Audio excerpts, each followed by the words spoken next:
तो आज का हमारा ये लेक्चर होने वाला है कंप्लीट प्राचीन इतिहास पर। संपूर्ण प्राचीन इतिहास हम एक वीडियो में ख़त्म करने की कोशिश करेंगे। चलिए, इतिहास होता क्या है, पहले ये हमारा प्रश्न है कि इतिहास होता क्या है। इतिहास की हमें जानकारी कैसे मिलती है कि जैसे आज के 500 साल पहले, 1000 साल पहले कोई घटना हो गई तो उसके विषय में हमें पता कैसे चलता है। पहली बात तो ये सब आप लोगों को क्लियर ही होगा, इतिहास क्या होता है। तो जो अभी हम पढ़ रहे हैं, अभी कुछ देर पहले जो हम स्टार्ट किए, ये भी 1 सेकंड पहले जो बीती है वो सब क्या हो गया, इतिहास हो गया। तो बीते हुए समय का जो हम अध्ययन कर रहे हैं वो इतिहास के अंतर्गत ही आता है। तो पहले हम ये जानने की कोशिश करेंगे कि इतिहास में जैसे कि हमें जानकारी कैसे मिलती है इतिहास की, कैसे पता चलता है कि इतिहास में ये घटनाएं हुई होंगी। तो बेसिकली आइए देखते हैं, उसके दो ही जो स्रोत होते हैं, इतिहास जानने के दो ही स्रोत होते हैं। पहला स्रोत होता है पुरातात्विक स्रोत और दूसरा होता है साहित्यिक स्रोत। पुरातात्विक स्रोत में हम जैसे सिक्के, उस समय के हमें सिक्के प्राप्त होते हैं, इससे हमें उस समय की जानकारी प्राप्त होती है। सिक्कों पर कोई चित्र छपा होता है कि उस समय की भाषा छिपी लिखी हुई होती है, उससे हमें बहुत सारी जानकारी मिलती है। जैसे गुप्त काल में आप पढ़ेंगे, उसमें सोने के सिक्के सर्वाधिक थे, तो इससे हमें उस काल के रिचुअल्स के विषय में पता चलता है। उसके बाद देखेंगे स्मारक, उस समय जो स्मारक बने उससे हमें जानकारी मिलती है। कलाकृति और वस्तुओं से जो हमें खुदाई में प्राप्त होते हैं उससे हमें जानकारी मिलती है। और उस समय की लिपियों को भी हमें जानकारी मिलती है। जैसे इंडस वैली सिविलाइजेशन है कि उस समय की लिपि को अभी हम डिकोड नहीं कर पाए हैं, लेकिन इसके आधार पर भी हम इतिहास को 3 भाग में डिवाइड करते हैं, वो आगे पढ़ेंगे।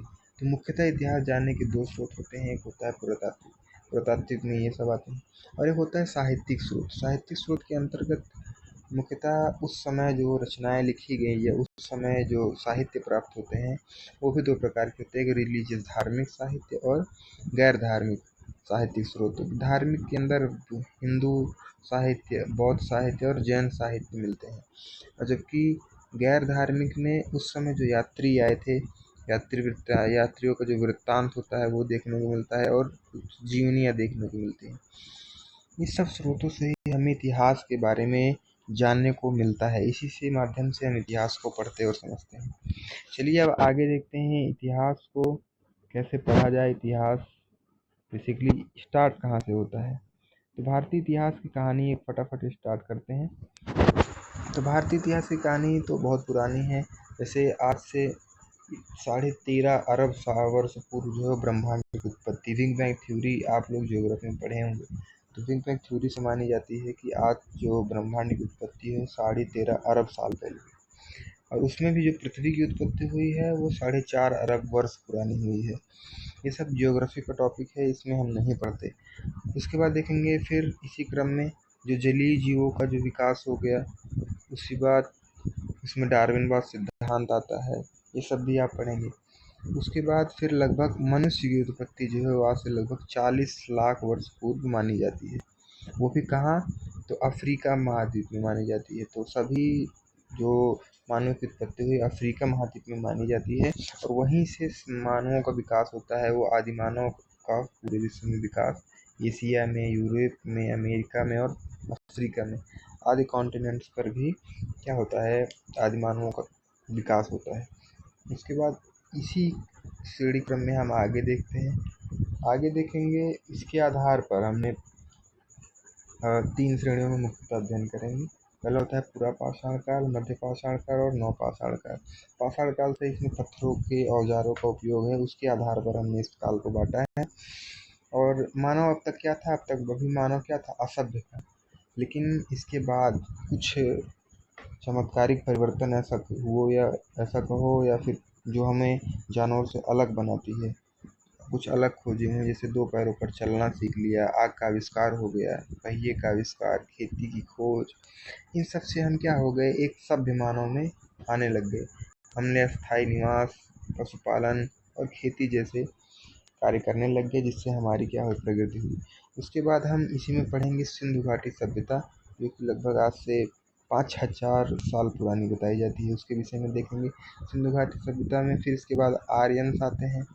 आर्यंस का मानना है कुछ लोगों का, उसके विषय में पढ़ेंगे कि आर्य कौन होते हैं, कहाँ से आए, ये सारा इसी वीडियो में, इसी लेक्चर में कंप्लीट होगा। उसके बाद देखते हैं वैदिक सभ्यता। वैदिक सभ्यता पढ़ेंगे। उसके बाद आर्य आए तो वैदिक सभ्यता भी दो भाग में, एक होता है उत्तर वैदिक और ऋग्वैदिक, ये सब भी पढ़ेंगे। उसके बाद रामायण महाभारत जो होता है वो ऐसा माना जाता है कि इसी काल में है, वैदिक काल के बाद, और 16 महाजनपदों के बीच का ही समय है, क्योंकि रामायण और महाभारत में भी ऐसे बहुत सारे महाजनपदों का जिक्र है, जैसे वैशाली, कम्बोज, अंग, जहाँ कर्ण जहाँ का राजा था। तो ऐसा माना जाता है, लेकिन इसका हम अध्ययन इसमें करेंगे नहीं, ठीक है, क्योंकि इसमें विषय में अभी पूरे साक्ष्य मौजूद नहीं। उसके बाद महाजनपद काल पढ़ेंगे।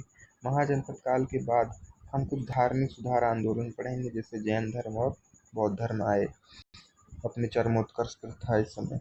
उसके बाद फिर मगध साम्राज्य पढ़ेंगे। महाजनपद में सबसे जो इम्पोर्टेंट था जनपद वो मगध महाजनपद था। उसके बाद मौर्य साम्राज्य पढ़ेंगे, और इसके बाद इसी तरह ये उत्तर भारत में है खासकर, और दक्षिण भारत में हम संगम काल पढ़ेंगे, चीर, चोर और पांड्य को। उसके बाद फिर विदेशी आक्रमण हुए, हिंद, यूनान, शक, कुषाण को पढ़ेंगे। और आगे देखते हैं, आगे इसी क्रम में गुप्त काल पढ़ेंगे, इतिहास का स्वर्णिम युग जिसे कहा जाता है। उसके बाद गुप्तोत्तर काल पढ़ेंगे, गुप्त के डिक्लाइन के बाद जो छोटे वो राजा हुए उनके विषय में पढ़ेंगे।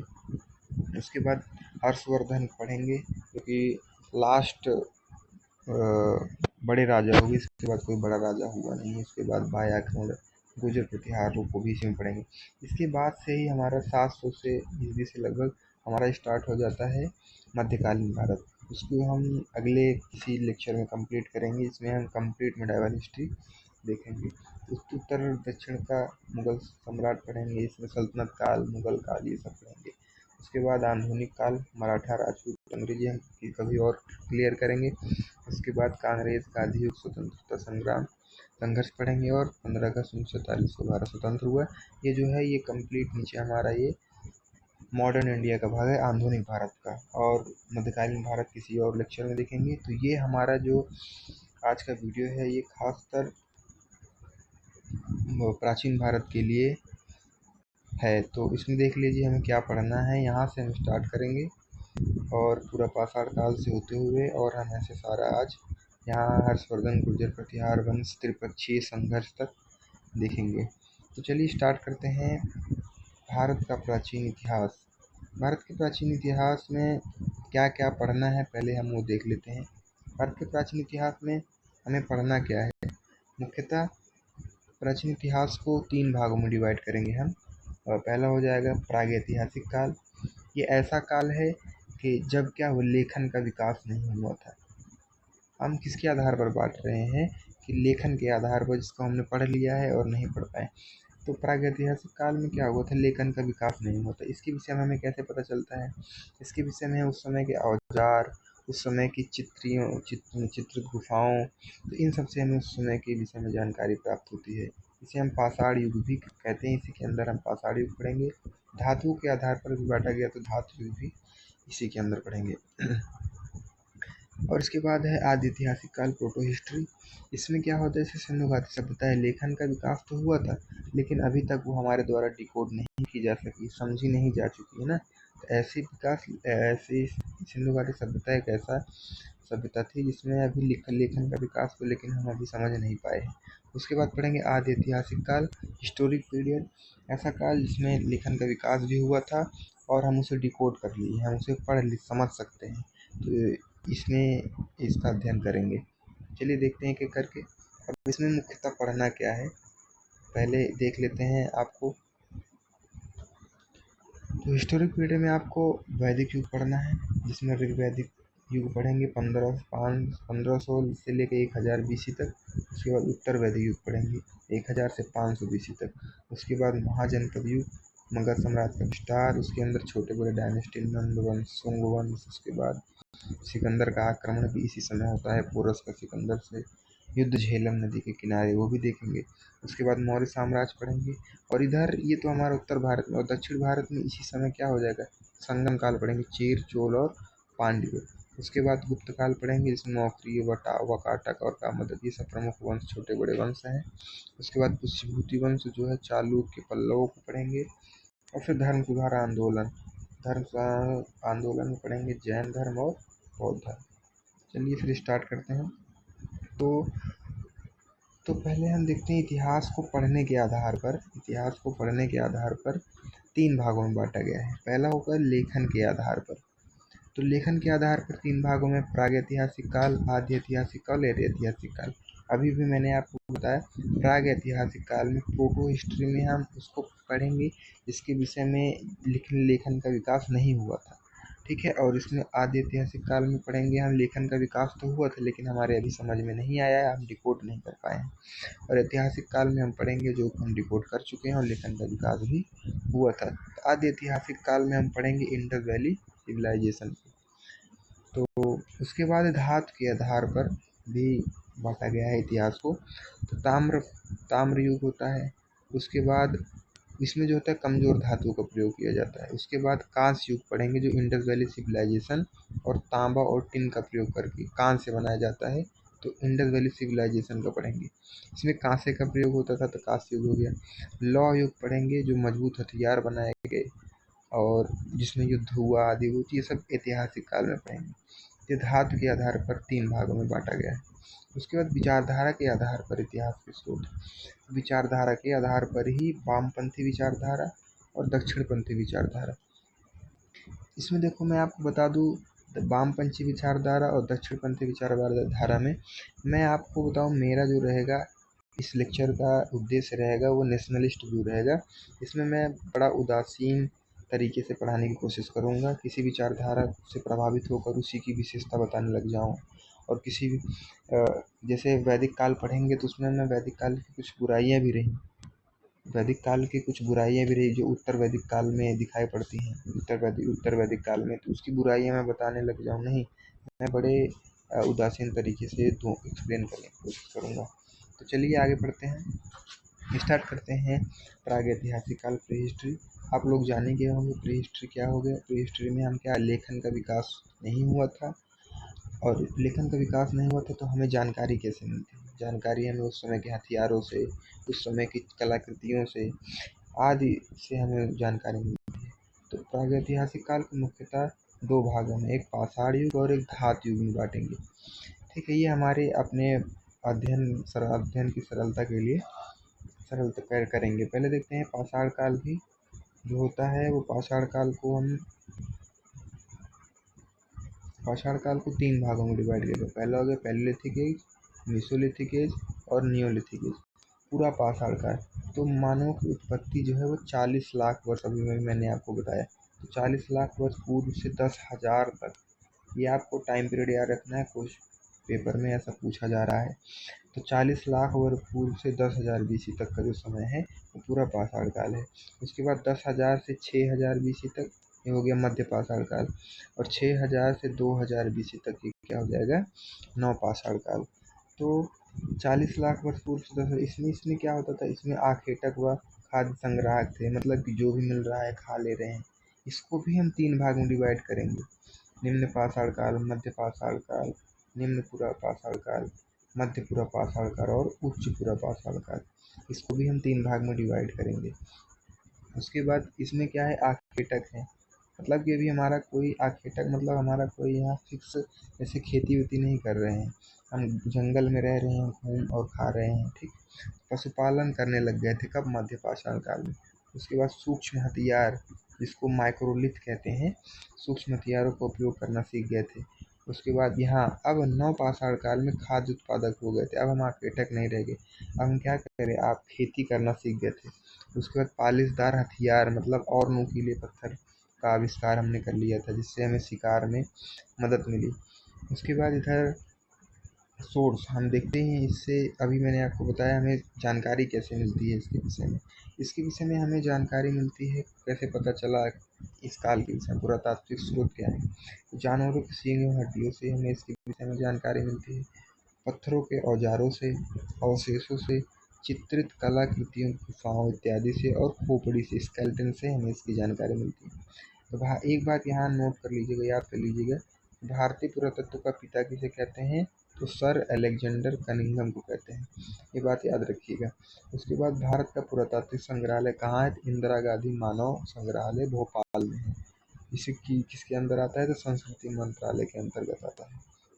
तो ये फैक्ट है, आपको याद रखना है, पेपर में पूछा गया था, इसलिए मैंने यहाँ पर नोट में डाउन कर लिया है। इसके बाद चलिए एक एक करके देखते हैं। पूरा पाषाण काल कब से? 40 लाख बीसी से 10,000 बीसी तक। अभी आप लोग कंफ्यूज हो रहे होंगे, सर ये बीसी क्या है? बीसी और एडी, बीसी और एडी में क्या डिफरेंस है? अभी मैं आगे आपको ये क्लियर हो जाएगा। बीसी मतलब होता है बिफोर क्राइस्ट, मतलब क्राइस्ट के जन्म से इतना साल पहले, ठीक है, बिफोर क्राइस्ट। तो 40 लाख से 10,000 बीसी तक। इसमें क्या था? भोजन मांस था, कंदमूल था, कच्चा मांस ही खाते थे, अभी आज आग का आविष्कार हुआ नहीं था, कंदमूल खा लेते थे पेड़ पौधे में। उसके बाद 1 लाख ईस्वी के आसपास जो है वो आग का आविष्कार हुआ, इसी के अंतर्गत 1 लाख ईस्वी के आसपास आग का आविष्कार हुआ। आग के आविष्कार से क्या फ़ायदा हुआ? मांस पकाकर खाने लगे। आग का आविष्कार हथियार के रूप में जानवरों को डराने के लिए, और रात्रि में उजाला हो गया, इससे हमारी सुरक्षा बढ़ गई। उसके बाद निवास क्या था? हमने कहाँ रहते थे? गुफाओं एवं शाखाओं पर, पेड़ों पर ही रहते थे, गुफाओं में रहते थे। आपको याद रखना, पेपर में ऐसे पूछता है कि क्या पूरा पाषाण काल में पशुपालन था? तो नहीं, अभी हमने पशुपालन करना नहीं सीखा है, कृषि करना नहीं सीखा है, ना ही हमें कोई बर्तन के साक्ष्य मिलते हैं। उसके बाद मनुष्य कहता था लगभग जंगली जानवर के बराबर ही था, पेड़ों पर रहता था, मांस खाता था, और पशुपालन कृषि ना कुछ ढंग नहीं था, इसलिए लगभग क्या था? जानवरों के बराबर था मनुष्य। उसके बाद हथियार अनगढ़े मोटे हथियार थे, अभी हमारे पास हथियार बनाने के भी कला नहीं थी। उसका भीमबेटका में क्या चित्रित गुफाएं मिलती हैं, जो कि पूरा पाषाण काल की है, ठीक, जो भीमबेटका मध्य प्रदेश में। रॉबर्ट ब्रूसफुट ने सर्वप्रथम पल्लावरम में पुरातात्विक कालीन पत्थर खोजे। इन्होंने एक ऐसा पत्थर खोजा है जो कि मोटे अनगढ़े हुए हैं। उन्होंने बताया जब इसकी कार्बन डेटिंग की गई तो पता चला ये जो है पूरा पाषाण काल का है, मतलब कि 10,000 साल पुराना पत्थर है, मतलब। तो इससे पता चलता है कि रॉबर्ट ब्रूसफुट ने ही खोज की थी। आगे बढ़ते हैं। आगे है कि मध्य पाषाण काल। मध्य पाषाण काल 10,000 बीसी से 6,000 बीसी तक। ये कह रहे हो कि सर ये उल्टा हो रहा है? हाँ, तो हम आगे की तरफ बढ़ रहे हैं, तो इसलिए ये कम हो रहा है, 10,000 से 6,000 बढ़ रहा है।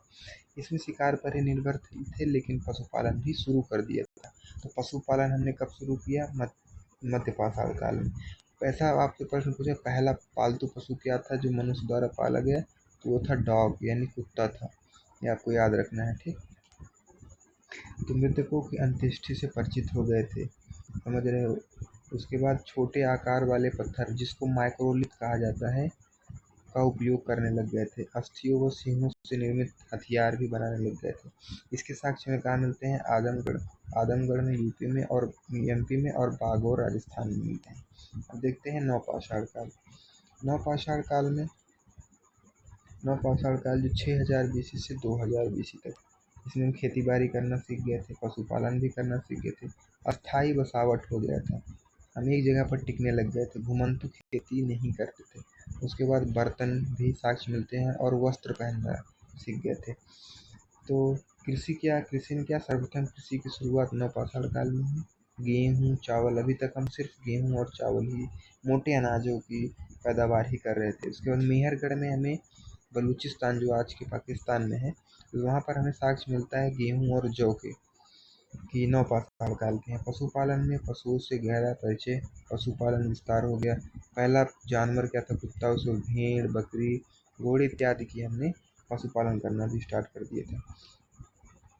इसके बाद देखेंगे व्यवसाय क्या था। व्यवसाय था मुख्य रूप से शिकार करना, शिकार पर ही निर्भर थे, मछली पकड़ना, भेड़ बकरी पालना इत्यादि। आवास, हमारे स्थान कैसे थे? अस्थायी होने लग गए थे, अब हम एक जगह पर रुकने लग गए थे।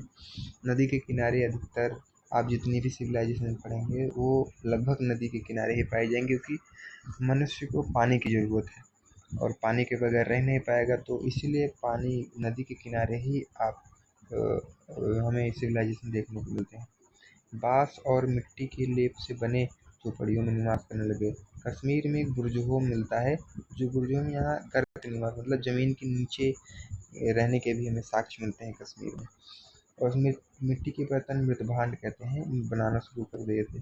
वस्त्र क्या थे, कपास से निर्मित धागों से वस्त्र निर्माण करना कर दिए थे। आंशिक समाधान की शुरुआत, मतलब शव को जलाना चालू कर दिए थे।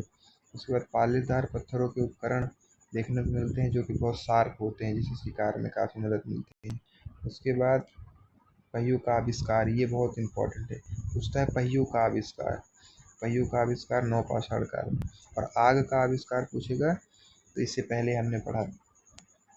उसके बाद साक्ष्य जो है वो लुहरा देव संत कबीर नगर में हमें मिलते हैं। किसके, यहाँ पर जो समाधान, आंशिक समाधान और पालीदार पत्थर के। चलिए आगे देखते हैं। अब ये हमारा हो गया प्रागैतिहासिक काल। हम पढ़ेंगे प्रोटो हिस्ट्री। प्रोटो हिस्ट्री में क्या हुआ, लेखन का आविष्कार तो हुआ लेकिन हम उसको डिकोड नहीं कर पाए, हम उसको समझ नहीं पाए ना।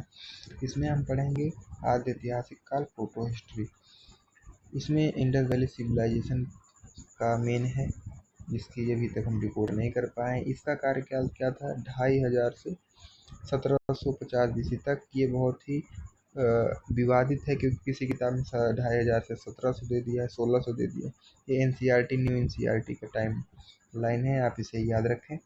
सिंधु घाटी सभ्यता, इसके नाम में ही सिंधु घाटी सभ्यता आप समझ पाएंगे, सिंधु नदी के किनारे विकसित हुई।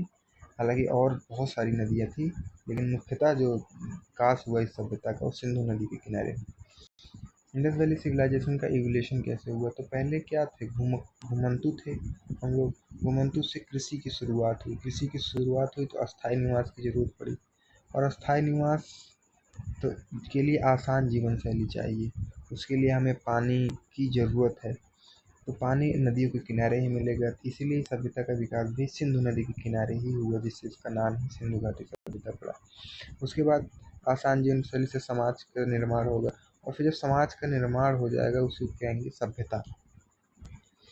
हम पहले असभ्य लोग थे, लेकिन जब हम हमारे अंदर ये सारे चेंजेज आए तो हम एक सभ्य हो गए। उसके बाद आगे देखते हैं।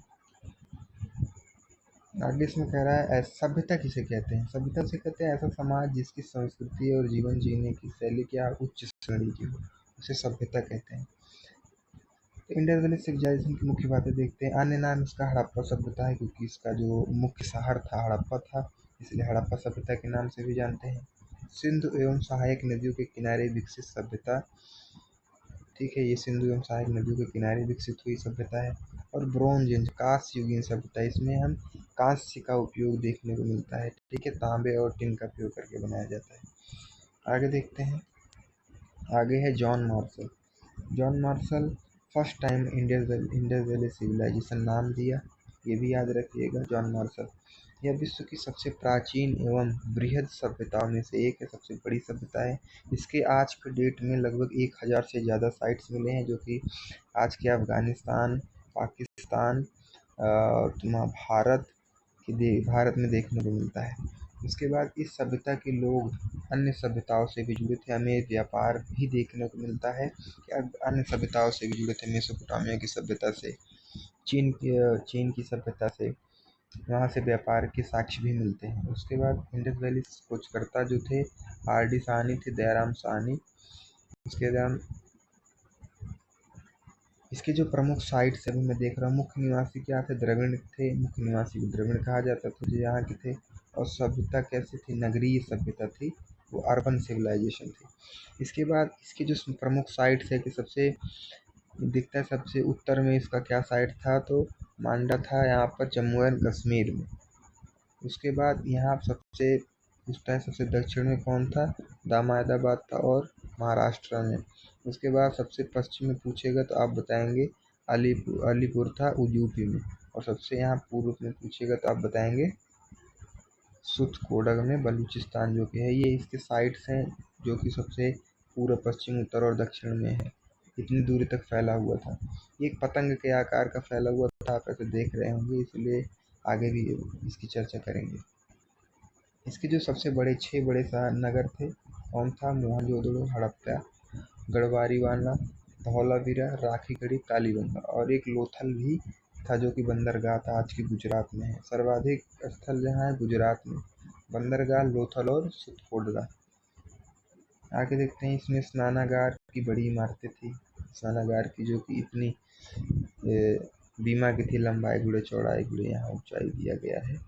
से आप नहीं याद करेंगे फिर भी हो जाएगा। भावचित्रात्मक लिपि का उपयोग किया गया है। ग्रिड पद्धति आधारित मकान है। और समार्थसत्रात्मक समास था, मतलब स्त्री और पुरुष में जो है वो मातृसत्तात्मक आकार समास था। आज जैसे पितृसत्तात्मक है, उस समय क्या था, महिलाओं की स्थिति क्या है इससे पता चलती है, महिलाओं की स्थिति अच्छी थी। इसमें एक पॉइंट आता है सरस्वती नदी का रहस्य। तो करीब 1500 किलोमीटर लंबी नदी है। टाइटेनिक शिफ्ट के कारण सरस्वती नदी सूखने के चांस हैं। टाइटेनिक शिफ्ट के कारण नदी जमीन के अंदर बहती है, जो ऐसा माना जाता है। सरस्वती नदी क्या थी, पवित्रतम नदी थी। सरस्वती पवित्रतम नदी मानी जाती है। और सरस्वती नदी क्या है, विद्या की देवी है। अग्निकुंड के साक्ष्य भी हमें देखने को मिलते हैं लोथल और कालीबंगा में। मोहनजोदड़ो जो है वो प्रमुख साइट है, इसमें बृहद स्नानागार देखने को मिला। नृत्यकों की काष्ठ की मूर्ति मिली उसके बाद पशुपतिनाथ की मूर्ति मिली, 3 मुख वाले देवता, जिसकी आज हम भगवान शंकर से कंपेरिजन करते हैं। चारों ओर क्या था, हाथी, गैंडा, चीता और भैंसा छपे हुए थे। उसके बाद नर्तकी की कांस्य की मूर्ति मिली, नटराज की मूर्ति मिली। उसके बाद भाव चित्रात्मक लिपि, इसको भूस्फोटन लिपि कहते हैं। इसमें क्या होता है, पहले जैसे आप दाएं से बाएं लिखेंगे, फिर ऐसे लिखेंगे, ऐसे ऐसे लिखते हैं इसमें ना। और लेकिन जैसे अब आप लोग हमारी जो लिपि देवनागरी पहले ऐसा लिखते हैं, लिपि मतलब होता है लिखने का तरीका। अब आप ऐसे लिखते हैं, एक एक करके ऐसे लिखते हैं, लेकिन इसमें ऐसे ऐसे लिखते हैं। इसको कहते हैं भाव चित्रात्मक लिपि या भूस्फोटन लिपि। नगरों के घरों का विकास ग्रिड पद्धति आधारित पर हुआ। मुख्य फसलें गेहूँ और जौ। शहद का उपयोग भी देखने को मिला। लोहा, घोड़ा और गाय से परिचित अभी हम नहीं थे। अभी तो हमें लोहा, घोड़ा और गाय से परिचित नहीं थे। तौल की क्या थी, 16 के अनुपात में तौला जाता था। आगे देखते हैं मेलुहा क्या है। मेलुहा क्या होता है, ये जो इसका क्षेत्र फैला हुआ था सिंधु घाटी सभ्यता को, इसी को कहते हैं मेलुहा। जो सिंधु घाटी सभ्यता का जो क्षेत्र जहाँ तक फैला था, उसी को मेलुहा कहते हैं। उसके बाद पृथ्वी की पूजा, उर्वरता की देवी कहते हैं, पृथ्वी की पूजा के साक्ष्य मिलते हैं। उसके बाद वृक्ष की पूजा और शिव की पूजा के साक्ष्य भी मिलते हैं। एक बात याद रखना, सिंधु घाटी सभ्यता में मंदिर के साक्ष्य कहीं नहीं मिलते, बहुत इंपॉर्टेंट। वस्त्र क्या था, ऊनी और सूती वस्त्र पहनते थे। बर्तन में काले रंग के डिजाइन के लाल मिट्टी के पक्के बर्तन मिलते हैं। मनोरंजन के लिए मछली पकड़ना, शिकार करना, चौपड़ एवं पासा खेलना, पशु पक्षी को डलाना, ये हमारे प्रमुख मनोरंजन थे। उसके बाद शांतिप्रिय समाज था। समाज कैसा था, शांतिप्रिय समाज था। व्यापार वर्ग का प्रभुत्व था, तलवार से अपरिचित थे। व्यापार वर्ग का प्रमुख मुख्य व्यापार क्या था, कृषि था, पशुपालन था, यही मुख्य व्यापार था। सिंधु घाटी सभ्यता के पतन के कारण क्या हो सकते हैं, पहला भूकंप बताया जाता है, प्राकृतिक आपदा, बाढ़ जैसे हो सकती है। आर्यों का आक्रमण भी बताया जाता है। बारिश के पैटर्न में बदलाव, सरस्वती नदी लुप्त होना, पारिस्थितिकी बदलाव, क्लाइमेट चेंज, जमीन का अनुपजाऊ होना, जनसंख्या बढ़ना, भोजन की अनुपलब्धता, ये सारे कारण बताए जाते हैं। अभी कोई भी ठोस प्रमुख कारण नहीं मिला है, ये सारे कारण सिर्फ अनुमानतः बताए जाते हैं, कोई कारण यहाँ सिद्ध नहीं हो पाया। ये हम पढ़ लिए प्रोटो हिस्ट्री। उसके बाद हम पढ़ेंगे ऐतिहासिक काल। ऐतिहासिक काल किसे कहते हैं, ऐतिहासिक काल में लेखन कला का विकास हो गया था और हम आज उसे डिकोड भी कर पाए हैं। जैसे उस समय पहले ऋग्वेद जो है वो हमारा एकदम प्राचीनतम वेद है, इससे हमें साक्ष्य मिलते हैं उस समय के समाज के विषय में, उस समय के व्यापार, धार्मिक स्थिति, आर्थिक स्थिति और सामाजिक स्थिति के विषय में। तो चलिए स्टार्ट करते हैं वैदिक काल। वैदिक काल कब से कब तक है, वैदिक काल जो है वो 1500 BC से लेकर 600 BC तक है, ये आपको याद रखना है। तो इसको 2 भाग में डिवाइड करेंगे, ऋग वैदिक काल और उत्तर वैदिक काल में। ऋग वैदिक काल में क्या पढ़ते हैं, ऋग वैदिक काल जो है वो सबसे प्राचीनतम वेद है, ऋग्वेद की रचना हुई। इसमें देखते हैं पहले, ये है हमारा मेन आर्यों द्वारा विकसित सभ्यता। वैदिक सभ्यता को क्या माना जाता है, आर्यों द्वारा विकसित सभ्यता है। अब पहले हु आर आर्यंस, आर्यंस हैं कौन, आर्यंस वे लोग जो इंडो यूरोपियन भाषा बोलने वाले थे। आर्य एक भाषाई समूह था, ना कि जातीय समूह, मतलब एक भाषा के लोग थे ये, ना कि जाति के समूह थे। आर्य जो थे वो आर्य का अर्थ होता है सर्वश्रेष्ठ। लेकिन इस पे अलग अलग विचार हुए, अलग अलग मंतव्य आए हैं। जो सबसे ज़्यादा प्रसिद्ध है वो मैक्स मुलर का है, सेंट्रल एशिया से आए थे। इन्होंने बताया है कि आर्य जो थे वो मध्य एशिया से आए थे।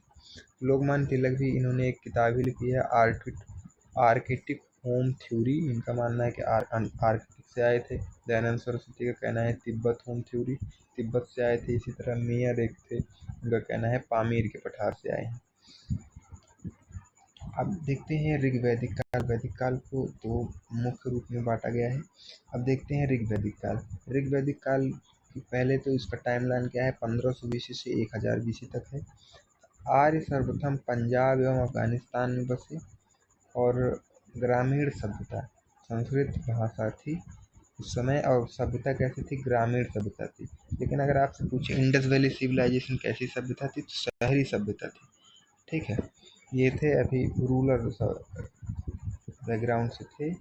उसके बाद प्रशासनिक इकाई में इसमें देखते हैं कुल होता था, सबसे छोटा कुल। उसके बाद जो कुल को मिलाकर बनता था ग्राम, ग्राम का प्रमुख होता था ग्रामीणी। उसके बाद जो विश्व होता था, कई गांवों को मिलाकर, उसको विस्पति कहा जाता था। और कई विश्व को मिलाकर जन बनता था, जिसको राजन कहते थे। राजन का स्वभाव करते हैं राजा, और उनको मिलाकर क्या बनता था, राष्ट्र बनता था। ये उस समय की प्रशासनिक इकाई है, इसको आपको याद रखना है। उसके बाद अन्य अधिकारी क्या, पुरोहित और सेनानी। इसके बाद यहाँ देखते हैं, जैसे यहाँ दिया है, रत्न दे दिया है सूत के रथकार और अधिकारी। ये उस समय के क्या हुआ करते थे, उस समय के नाम है। जैसे सूत को, रथकार को और अधिकारी को रत्नी कहा करते थे। पूरब यानी दुर्गपति को कहा करते थे, दुर्गपति था। वजपति कहते थे गोचर भूमि का अधिकारी को वजपति कहा करते थे। अपराधियों को पकड़ने वाला उग्र कहलाता था। ये रिलेटेड है, ऐसे पेपर में दे दिया जाता है सभा का निम्नलिखित में अपराधियों को पकड़ने वाले को क्या कहेंगे, ऐसे करके 4 ऑप्शन दे। ये शब्द आपको याद होना चाहिए। श्रेष्ठ एवं संभ्रांत लोगों की संस्था को सभा कहते थे, और सामान्य जनता का संगठन समिति कहलाता था। और गाय के युद्ध जो होते गविष्ठी कहलाते थे। उत्तर वैदिक काल की मुख्य बातें, ये ऋग वैदिक काल की मुख्य बातें थे। अब हम देखते हैं उत्तर वैदिक काल की मुख्य बातें। उत्तर वैदिक काल की मुख्य बातें क्या थी, इसका पहले टाइमलाइन देख लेते हैं, 1000 से 600 BC तक। ऋग वैदिक काल तो फिर भी ठीक था, उत्तर वैदिक काल में कुछ बुराइयां आ गई, उसको भी देखते। जैसे ग्रंथ, सामवेद, यजुर्वेद, अथर्ववेद, ब्राह्मण ग्रंथ, आरण्यक, उपनिषद, महाकाव्य, वेदांत, जो हमारे लगभग जो हमारे सभी वेद, उपनिषद, पुराण थे, उत्तर वैदिक काल में रचे गए। उसके बाद धर्म की जटिलता थी, कर्मकांडों में अधिकता आ गई, कर्मकांड बढ़ गया, स्त्री की स्थिति कमजोर होने लग गई। इसमें स्थिति की स्थिति क्या हो गई, कमजोर। ब्राह्मणों का प्रभुत्व हो गया, जाति व्यवस्था हो गई। पहले वर्ण व्यवस्था चलाता था, अब ये जाति व्यवस्था हो गई जन्म के आधार पर। पहले जन्म के आधार पर नहीं था, कर्म के आधार पर। आगे अभी देखते हैं, छुआछूत क्या हो गया, छुआछूत आ गया, ऊंच नीच आ गया, और भेदभाव आ गई। ये उत्तर वैदिक काल की कुछ प्रमुख बुराइयां हैं। आगे देखते हैं सप्त सिंधु। सप्त सिंधु प्रदेश किसे कहते हैं, सप्त सिंधु मतलब 7 नदियों का यहाँ समूह था। जैसे सिंधु, सरस्वती, झेलम, चेनाब, रावी, व्यास और सतलज, इसी को सप्त सिंधु कहा जाता है। ऋग्वेद में जो है वो सरस्वती और सिंधु नदी को पवित्र माना गया है, और सिंधु नदी का 100 बार जिक्र हुआ है ऋग्वेद में। उसके बाद सोम, सोम मतलब होता है आर्यों द्वारा पिया जाने वाला पेय पदार्थ को सोम कहते हैं। सोम का अर्थ आप समझ ही रहे होंगे क्या है, रिलेटेड कर ही पाएंगे। उसके ऋग्वेद के 7वें मंडल में दशराज युद्ध का वर्णन मिलता है, जो कि पुरुषणी नदी के किनारे है। दशराज युद्ध क्या था, उसमें क्या थे, भरत कुल के राजा सुदास थे एक तरफ, और एक तरफ थे 10 राजा और विश्वामित्र थे। 7वें मंडल के ऋग्वेद में दशराज युद्ध का वर्णन मिलता है। अब आप कुछ मेन इम्पोर्टेंट है जो पिछले पूछा गया कई एग्जामों में, ये आपको नाम याद रखना है। ऋग वैदिक काल में नदियों का नाम क्या था। सिंधु नदी को सिंधु नदी कहते हैं। अब जिसे हम यहाँ चितंग, सरस्वती नदी को चितंग कहते थे। वितस्तता, झेलम नदी को क्या कहते थे, वितस्तता। कुंभ नदी को, काबुल क्या था, कुंभा। रावी को पुरुषणी नदी कहते थे। उसके बाद व्यास नदी को विषभ कहा जाता था। घग्गर को बृहस्पति कहा जाता था। उसके बाद स्वात नदी को सुवस्तु कहा जाता था। चिनाब को अश्किनी कहा जाता था। सतलज को शतुद्री, गंडक को सदानीरा कहा जाता था। और गोमती को गोमल कहा जाता था। ये आपको याद रखना है, पेपर में पूछा गया है। जैसे सबसे इम्पोर्टेंट इसमें क्या है, सरस्वती नदी है, उसके बाद ब्यास नदी है और शतुद्री सतलज नदी, उसके बाद यहाँ पर गोमती नदी, यहाँ पर है चिनाब। ये सारे इम्पोर्टेंट है, आप एक बार रिवाइज करेंगे याद हो जाएगा। अब देखते हैं वैदिक समाज कैसा था, उस समय के समाज कैसे थे, ऋग वैदिक काल में कैसे थे, उत्तर वैदिक काल में समाज कैसा था। तो पुरुष सूक्त के 10वें मंडल में 4 वर्ष 4 वर्णों का मिलता है। कौन थे मंडल में, पुरुष सूक्त के 10वें मंडल में 4 वर्ण, ब्राह्मण क्षत्रिय शूद्र वैश्य। ये क्या था, ये जन्म के आधार पर ना होकर के कर्म के आधार पर ऋग वैदिक काल में होता था। लेकिन उत्तर वैदिक काल में क्या हो गया, जाति व्यवस्था भी विकसित हो गई और जन्म के आधार पर हो गई। उसके बाद सामाजिक विकास, ऋग वैदिक काल में सामाजिक विकास व्यवसाय के आधार पर था और पितृत्मक समाज था, एक विवाह पद्धति थी। लेकिन यही उत्तर वैदिक काल में जाति विभाजन के आधार पर जन्म हो गया, जाति विभाजन भी हो गया, जन्म के आधार पर हो गया। छुआछूत का प्रचलन, 4 पुरुषार्थ धर्म अर्थ काम मोक्ष को माना गया, 16 संस्कार होने लगे। और यहाँ पर महिलाओं की, उत्तर ऋग वैदिक काल में महिलाओं की स्थिति क्या थी, अच्छी थी। लेकिन यहाँ पर महिलाओं की स्थिति क्या हो गई, कमजोर हो गई। द्विज को क्या कहा जाता था, द्विज मतलब ब्राह्मण क्षत्रिय वैश्य को क्या कहा जाता था, द्विज कहा जाता था। बाल विवाह नहीं होता था, पर्दा प्रथा नहीं था, सती प्रथा नहीं था और विधवा विवाह भी नहीं हुआ करता था। उसके बाद स्त्रियों की अध्ययन में आज़ादी थी, जिससे इनकी, जैसे उस समय के एग्जाम्पल घोषा लोपामुद्रा, ये सब एग्जाम्पल हैं, विदुषी हैं उस समय की। विदुषी महिलाएं यहाँ भी हुई, गार्गी बाली वचन स्त्रियाँ। इससे हमें ये नहीं साक्ष्य मिलता कि महिलाओं के पढ़ाई लिखाई में रोक लगाया गया, बल्कि वो यज्ञ में भी भाग लिया करती थी इस समय तक। अर्थव्यवस्था देख लेते हैं, अर्थव्यवस्था कैसी थी उस समय की। अर्थव्यवस्था में ऋग वैदिक काल की अर्थव्यवस्था कैसी थी, पशुपालन मुख्य पेशा था। लेकिन उत्तर वैदिक काल में क्या हो गया, कृषि हो गया मुख्य पेशा, खाद्य, हल को सिरा का प्रयोग होने लगा ना। उसके बाद पशु में गाय जो है वो संपत्ति का गाय, जिसके पास जितना गाय उतना ज़्यादा संपत्तिवान हो गया। तो गौ, जौ और चावल प्रमुख जो हमारे खेती थे, इसमें चावल और गेहूँ हो गया। गाय सर्वाधिक महत्व, जो गविष्ठी कहा जाता था ना। लेकिन चरखों एवं करघों का आविष्कार हो गया, ओष्ठी एवं गण स्वाभाविक व्यावसायिक संघ बन गए। यहाँ पर व्यापार में वस्तु विनिमय प्रणाली था। और उसके बाद निष्क जो होता है, स्वर्ण का टुकड़ा मुद्रा होती है, उसे निष्क कहा जाता था। लोहे की खोज हो गई और बलि जो है वो स्वेच्छा से कर दिया जाने से, जो स्वेच्छा से कर दिया जाता था उसे बलि कहा जाता। यहाँ पर बलि को अब नियमित कर दिया गया, बलि प्रथा जो है नियमित हो गई। ओष्ठीगढ़ व्यवसायिक संघ था। आगे देखते हैं धार्मिक स्थिति क्या थी इस समय। तो धार्मिक स्थिति ऋग वैदिक काल में 33 कोटि देवताओं की पूजा, कोटि का अर्थ यहाँ करोड़ नहीं, कोटि का अर्थ 33 कोटि देवी थे, जो प्रमुख 33 देवता थे उनसे तात्पर्य। इसमें आकाश का 11 बार जिक्र होता है, मध्य का 11 बार और पृथ्वी के 11 देवता। आकाश के, मध्य के और पृथ्वी के 11 देवता को मिलाकर 33 कोटि देवता बने। इसमें क्या हो गया, धार्मिक जटिलताएं आ गई उत्तर वैदिक काल में। ऋग वैदिक काल में इंद्र सर्वाधिक पूजनीय थे, अग्नि देवता मनुष्य व देवताओं के बीच कड़ी थे यज्ञ हवन के माध्यम से। ठीक, आगे देखते हैं। इसमें बहुदेववाद आ गया, एक ईश्वर दोनों वाद का समर्थन है। इंद्र युद्ध का देवता और बारिश का देवता, वरुण जो थे समुद्र और ऋतु के देवता थे, सोम जो थे वो वनस्पति के देवता थे। इसमें संस्कृति क्या थे, पूजक थे। लेकिन उत्तर वैदिक काल में कर्मकांडों पर आधारित होने लग गए। इंद्र का स्थान कमजोर हो गया, इंद्र के स्थान पर प्रजापति यानी ब्रह्मा विष्णु और शिव त्रिदेवों की पूजा होने लगी। और उसमें पूषण शूद्रों का देवता भी है।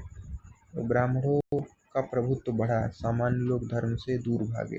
जब समाज में कर्मकांड बढ़ गया, अंधविश्वास आ गया, जटिलता आ गई, तो सामान्य लोग जो थे वो धर्म से दूर भागे। और धार्मिक जटिलता के कारण नई विचारधारा का महत्व है, जिससे धार्मिक आंदोलन भी आगे हम पढ़ेंगे। इसके बाद प्रकृति पूजक भी थे उस समय। तो मुख्यतः आपसे पूछेगा ऐसे आएगा सिंधु घाटी सभ्यता, सिंधु सभ्यता और वैदिक सभ्यता में अंतर। तो आपको क्या करना है, सिंधु सभ्यता क्या थी, नगरीय सभ्यता थी, पहला अंतर। और ये क्या थे, वैदिक वाले, वैदिक सभ्यता ये ग्रामीण सभ्यता थी। इसमें लोहे का साक्ष्य नहीं मिलता, लेकिन भवन किससे निर्मित थे, ईंटों से। इसमें लौह उपकरण के साक्ष्य हैं, लोहे की खोज हो गई थी। और इसमें लकड़ी और बांस के भवन मिलते हैं। लेखन कला अभी पढ़ी नहीं गई। मूर्ति पूजा के साक्ष्य मिलते हैं, मुहरें मिली हैं। ठीक, लेखन कला पढ़े गए हैं, मूर्ति पूजा का साक्ष्य नहीं मिला है। वैदिक काल में भी मूर्ति पूजा के कोई साक्ष्य नहीं मिले हैं, और मुहर के साक्ष्य भी नहीं है। ठीक, गायों के साक्ष्य का अभाव है। वैदिक काल में गाय पालन के साक्ष्य नहीं मिलते। रक्षा का उपकरण बहुत कम था। व्याघ्र एवं हाथी के साक्ष्य माने बाघ और हाथी के साक्ष्य मिलते हैं। गाय जो है वो महत्वपूर्ण पशु है, इसमें मुख्य व्यवसाय में ही पशुपालन है। और रक्षा उपकरण देखने को मिलते हैं। और पशु ज़्यादा व्याघ्र के साक्ष्य भी देखने को मिलते हैं। व्याघ्र के साथ देखने को नहीं मिलते। उसके बाद व्यापार विदेश स्तर तक होते थे। व्यापार सीमित, परंतु व्यापार के साक्ष्य, विदेशी व्यापार के साक्ष्य नहीं मिलते वैदिक काल में। अब महाजनपद काल देखते हैं। महाजनपद काल का टाइम पीरियड कब से कब तक होगा, तो महाजनपद काल का टाइम पीरियड होगा 600 BC से लेकर 300 BC तक। महाजनपद काल का टाइम पीरियड होगा 600 BC से लेकर 300 BC तक। उसके बाद महान कबीले के पैर में, इसका अर्थ होता है महान कबीले के पैर, बड़े बड़े साम्राज्य निर्माण हुए, शहरों का उदय हुआ। वैदिक काल के बाद जब बाह्य आक्रमण हुआ है, तो हम बहुत, जैसे हमारा इंडिया है, तो हम बहुत छोटे छोटे पार्ट्स में डिवाइड थे। तो ये सब मिलकर, कबीले कबीले मिलकर क्या हुआ, एक महाजनपद का निर्माण हुआ। इसका साक्ष्य हमें कहाँ से मिलता है, इसका साक्ष्य हमें देखने को मिलता है, ये बौद्ध धर्म की एक किताब है अंगुत्तर निकाय, और जैन धर्म की भगवती सूत्र, उससे हमें देखने को 16 महाजनपदों का उल्लेख मिलता है। आगे देखते हैं इसका विकास कैसे हुआ, 16 महाजनपदों की उत्पत्ति कैसे हुई। उत्तर वैदिक काल के बाद क्या हुआ, उपजाऊ जमीन और अच्छी वर्षा और नदियाँ, इससे क्या हुआ, अधिक उपजाऊ जमीन हुई तो हम अस्थायी निवास होने लग गए। अस्थायी निवासकरण कबीलों का क्या हुआ, कबीलों द्वारा समूह बनाना हो गया और एक कबीलों का निर्माण हुआ। इससे क्षेत्राधिकार हो गया कि इस क्षेत्र इस कबीले का है। और अस्थायी निवास से क्षेत्रीय जनराष्ट्र बन गए, और कुछ साम्राज्य बहुत बड़े हो गए, जिसे महाजनपद कहा गया।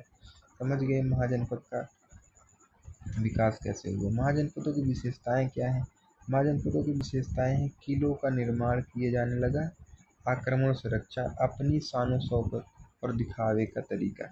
अपनी शान शौकत दिखाने का तरीका क्या है, आप जितना जिसका बड़ा किला उसे तो उतना बड़ा जानेंगे आप। आगे देखते हैं महाजनपदों में आपसी संघर्ष। धीरे धीरे मगध साम्राज्य अधिक शक्तिशाली राज्य के रूप में उभरा। 16 महाजनपद थे, उनमें आपस में क्या हुआ, आपसी संघर्ष हुआ, तो 16 महाजनपद में मगध साम्राज्य जो है वो एक महाशक्ति के रूप में उभरा।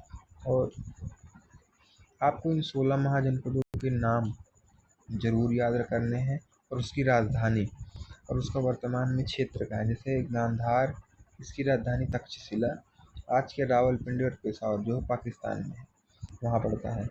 मत्स्य है विराटनगर, जो इसकी राजधानी है, और जयपुर राजस्थान आज की। उसके बाद है सूरसेन, मथुरा, इसकी राजधानी है, ये आज की मथुरा में ही पड़ता है। उसके बाद कुरु जो है इंद्रप्रस्थ, जो कि आज की दिल्ली और हरियाणा के क्षेत्र में पड़ता है। पांचाल जो है अहिछत्रपुर इसकी राजधानी है, और बरेली और बदायूं यूपी में आज फैला हुआ है। उसके बाद है पांचाल हमने देख लिया। उसके बाद कौशल, श्रावस्ती इसकी राजधानी है, फैजाबाद अयोध्या यूपी तक फैला है। ये आपको याद रखना है, दो इम्पोर्टेंट है मल्ल, ये तो जो थे गणतंत्र थे, मतलब यहाँ राजतंत्र नहीं हुआ करता था, यहाँ जो था वो गणतंत्र। तो कुशवंती जो है वो इसकी राजधानी है, और वज्र की वैशाली मिथिला राजधानी है। उसके बाद ये कुशवंती देवरिया यूपी में और दरभंगा बिहार में वैशाली फैला हुआ है। अंगदेश जो है वो चंपा, इसकी राजधानी भागलपुर वेस्ट बंगाल और बिहार में पड़ता है। मध्य प्रदेश मगध, मगध जो है वो गिरिब्रिज और राज, इसकी दो राजधानी थी। उसके बाद इसकी जो आज का क्षेत्र है पटना बिहार पड़ता है। काशी वाराणसी में यूपी पड़ता है, वाराणसी ही। वत्स जो है वो कौशाम्बी, वत्स जो है वो कौशाम्बी इलाहाबाद यूपी में पड़ता है इसका क्षेत्र। उसके बाद देखते हैं कम्बोज, यहाँ पर है कम्बोज। कम्बोज हाटा किसकी राजधानी, हजारा यूपी में। चेदी शक्तिमंत, उसके बाद जो कि है बुंदेलखंड में पड़ता है, मध्य प्रदेश यूपी में। अवंती जो है उज्जैन माहिष्मती में, इसकी राजधानी थी माहिष्मती। उसके बाद मालवा पड़ते हैं मध्य प्रदेश में। असमक जो है वो कोटली इसकी राजधानी है, गोदावरी नदी क्षेत्र में। आगे देखते हैं मल्ल, अब मैं आपको बता ही दिया है। मल्ल जो थे, मल्ल और वज्जी, ये दो जो महाजनपद थे ये गणतंत्र थे, जो कि आज के नेपाल यूपी में पड़ते हैं। ठीक, चलिए स्टार्ट करते हैं। मगध साम्राज्य के उदय के कारण। 16 महाजनपदों में मगध ही क्यों उभर कर निकला, इसके प्रमुख कारण क्या है? भौगोलिक अवस्थिति का पूरा फायदा। इसके दोनों तरफ पहाड़ थे जो कि इसका सुरक्षा करते थे, और एक नदी थी, उपजाऊ भूमि थी, जो आपका क्षेत्र था। इसके क्या था? भौगोलिक अवस्थिति, इसको फायदा मिला। समृद्धि भरी लोहे की खदानें मिली और अधिक मजबूत हथियार बनाए गए, जिससे गंगा का मैदान था, अधिक उपजाऊ से सेना अधिक मात्रा में रखी जा सकती थी। जंगलों से लकड़ी एवं हाथी की प्राप्ति हुई। उसके बाद हाथियों का युद्ध में बड़े पैमाने पर उपयोग किया जाने लगा। इससे इनके साम्राज्य में वृद्धि के प्रमुख कारण हैं।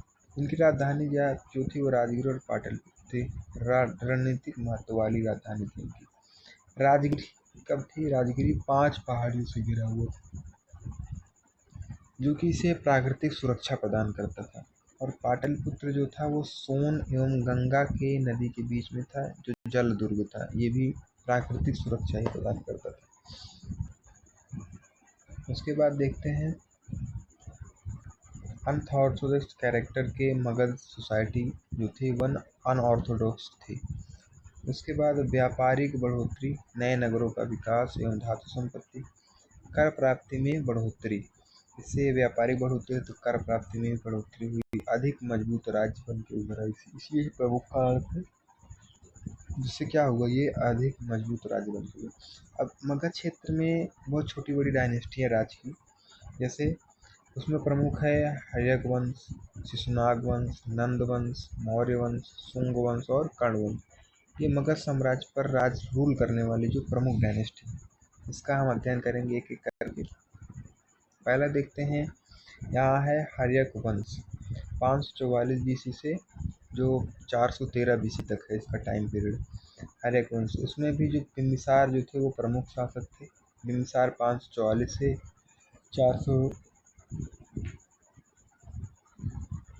492 BC तक रहे। उसके बाद मगध के जो प्रथम शक्तिशाली शासक थे और वास्तविक संस्थापक जो थे मगध साम्राज्य के, हर्यक वंश के, वो यही थे बिम्बिसार।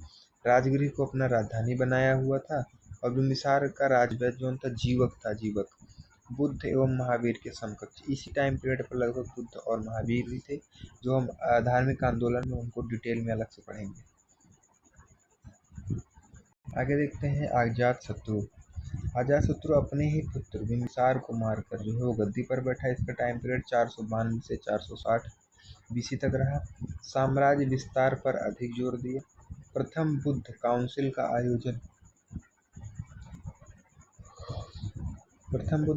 आयोजन भी जो है वो राजगृह में गौतम बुद्ध के निर्माण की प्राप्ति इसी समय हुई। उसके बाद दो हथियारों का निर्माण, इसमें महाशिला कंटक और रथमूसल। आपने बाहुबली पिक्चर देखा होगा, उसमें जो महाशिला कंटक होता है, इसमें वो बाहुबली फेंकता है वो महाशिला कंटक था। और जो भल्लाल देव जो रथ में यूज करता है, रथ मूसल, ये सब देखने को मिलता है। उसी समय टाइम पीरियड के थे अजातशत्रु के। उदयन इसके बाद आता है, नई राजधानी पाटलिपुत्र को बनाता है।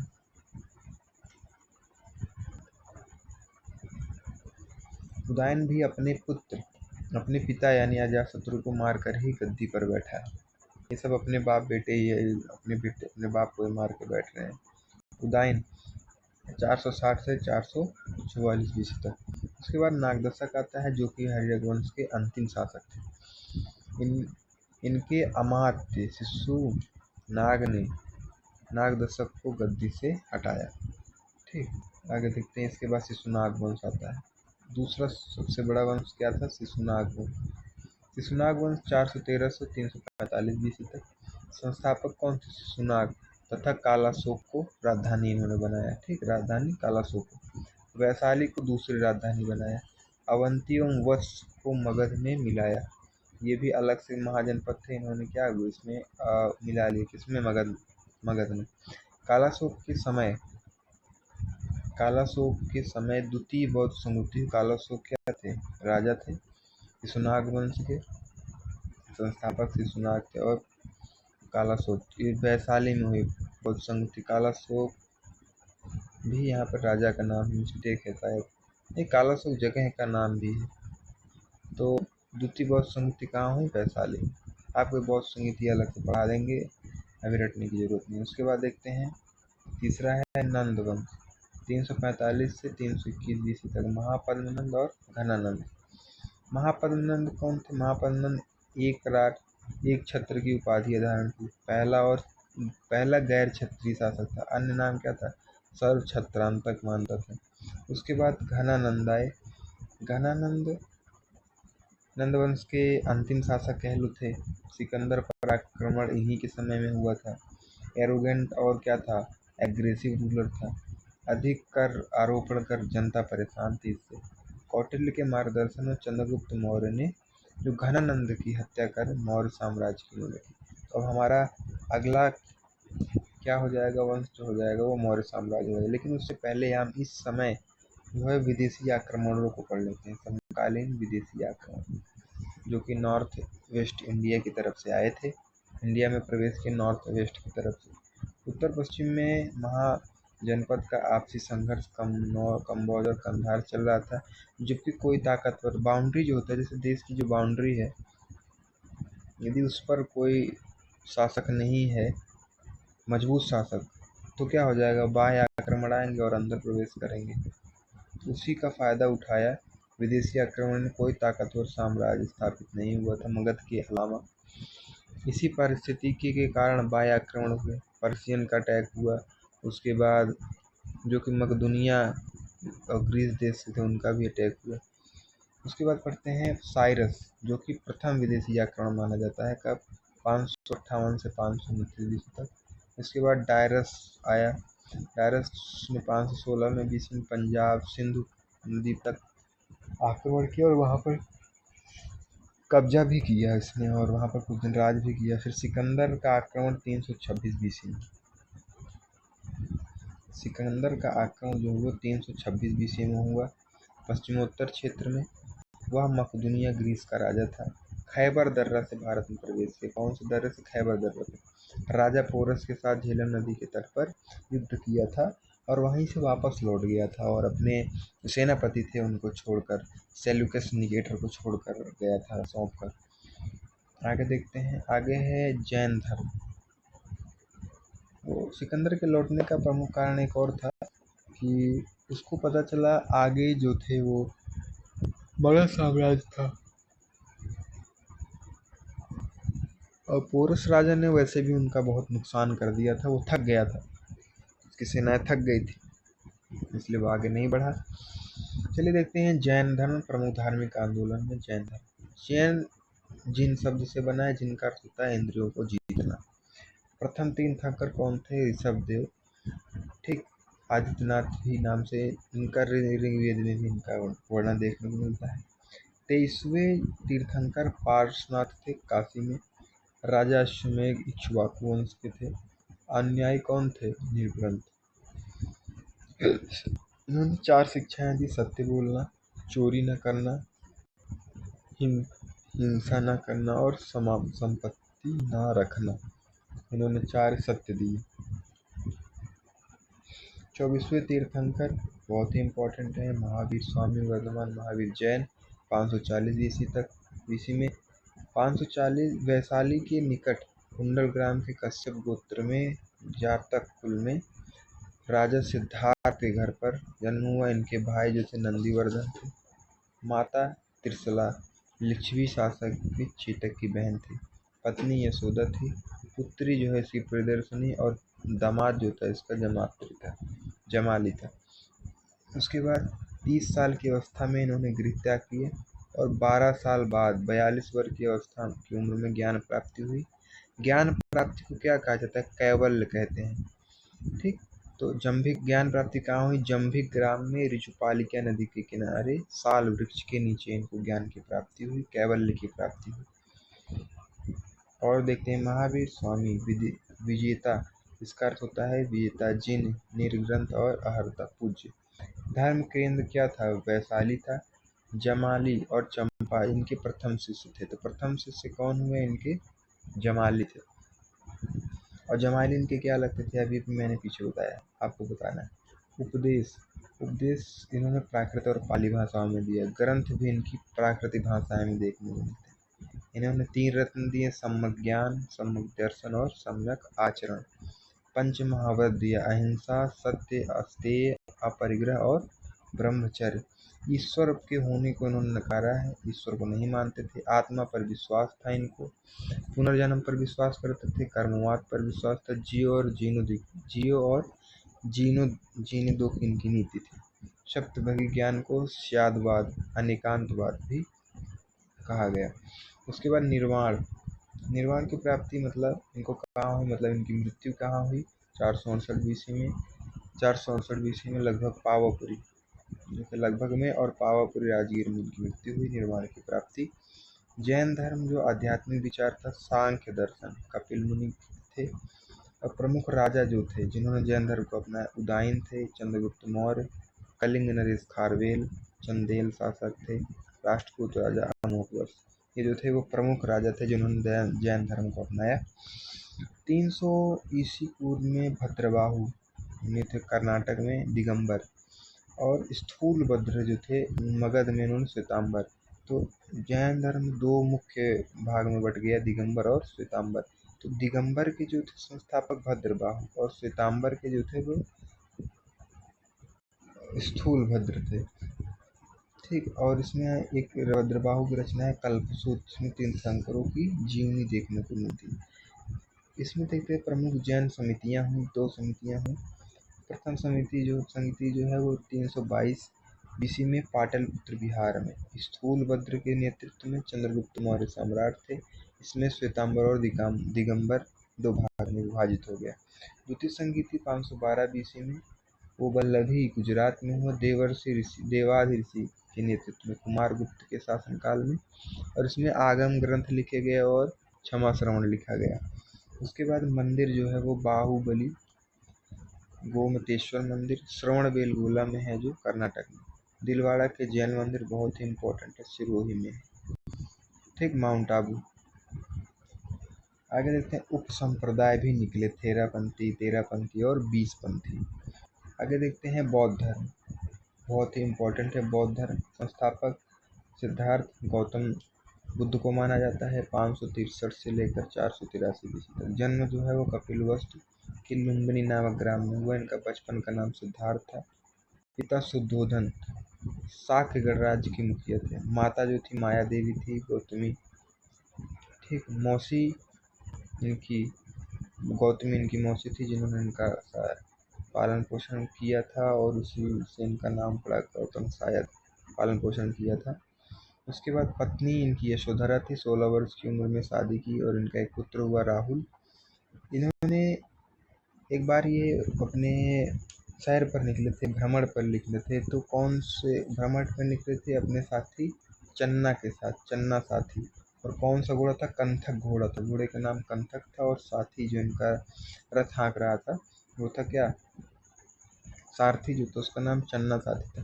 जब भ्रमण कर रहे थे तो इन्होंने बूढ़ा व्यक्ति को देखा, बीमार व्यक्ति, शव और सन्यासी, इन 4 चीज़ों को देखा और इनके पूरे जीवन का उद्देश्य बदल गया। और इन्होंने गृह त्याग कब किया? इन्होंने गृह त्याग कर दिया। गृह त्याग इन्होंने कब किया? 29 वर्ष की अवस्था में, जिसको कहा जाता है महाविनिष्क्रमण। इसको घोड़ा से रिप्रेजेंट किया जाता है। उसके बाद गुरु, प्रथम गुरु कौन थे? वैशाली में, ठीक, वैशाली में आल आलार कलाम जो थे इनके प्रथम गुरु से साक्य दर्शन के जानकार थे। वैशाली राजगृह, फिर गया, उरुटेला, 5 साधक गए जंगल में। कौंद्रेय, वृहा, भद्र, ऐसे 5 साधक थे, नाम नहीं याद रखना है आप लोगों को। उसके बाद गया में निरंजना नदी के किनारे पीपल के वृक्ष पर समाधि लगाई और 35 वर्ष की अवस्था में, वैशाख पूर्णिमा का दिन था, और सत्य का ज्ञान किसको हुआ? महात्मा बुद्ध को, जिसे निर्वाण की प्राप्ति कहा गया। बौद्ध, गौतम और तथागत इनको कहा जाता था। बोध गया में और बोधि वृक्ष शाक्य मुनि थे, किनारे जो है उनको ज्ञान की प्राप्ति। इनके 2 प्रमुख अनुयायी तपस्थु और मल्लिक थे। आगे देखते हैं ऋषिपतन, सारनाथ काशी में प्रथम उपदेश इन्होंने पाली भाषा में दिया, जिसे कहते हैं धर्म चक्र परिवर्तन। आपको ये धर्म चक्र परिवर्तन, निर्वाण की प्राप्ति, महाविनिष्क्रमण, ये आप जरूर याद करना, पेपर में पूछा जाएगा। शिष्य, इनके प्रमुख शिष्य जो इन्होंने बौद्ध धर्म को अपनाया, बिंदुसार, अज्ञातशत्रु, प्रसेनजीत, राहुल और गौतमी। राहुल और गौतमी इनके पुत्र और पत्नी ही। उसके बाद 443 BC में कुशीनगर में मल्ल में महापरिनिर्वाण हुआ, इनकी मृत्यु हो गई। उपदेश इन्होंने कौशल, वैशाली, कौशाम्बी और कुशीनगर में दिए, सर्वाधिक श्रावस्ती में दिए। मध्यमा मार्ग इन्होंने कठोर और भोग विलास, इन्होंने ना तो जैन धर्म की तरह बहुत कठोर मार्ग बताया और ना ही बहुत भोग विलास की जिंदगी को बताया, इन्होंने बीच का रास्ता बताया। अनुयायी जो थे इनके भिक्षुक थे और उपासक हुआ करते थे। इन्होंने ईश्वर को नकारा और आत्मा को भी नकारा, लेकिन पुनर्जन्म पर विश्वास करते थे।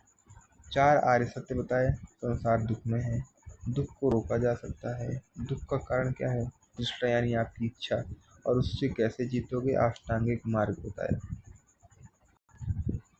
आगे देखते हैं उन्होंने क्या अष्टांगिक मार्ग बताया। अष्टांगिक मार्ग में सम्यक दृष्टि, सम्यक व्यायाम, सम्यक कर्मांत, आजीव, सम्यक स्मृति, सम्यक समाधि, सम्यक संकल्प और सम्यक वाक्य बताया।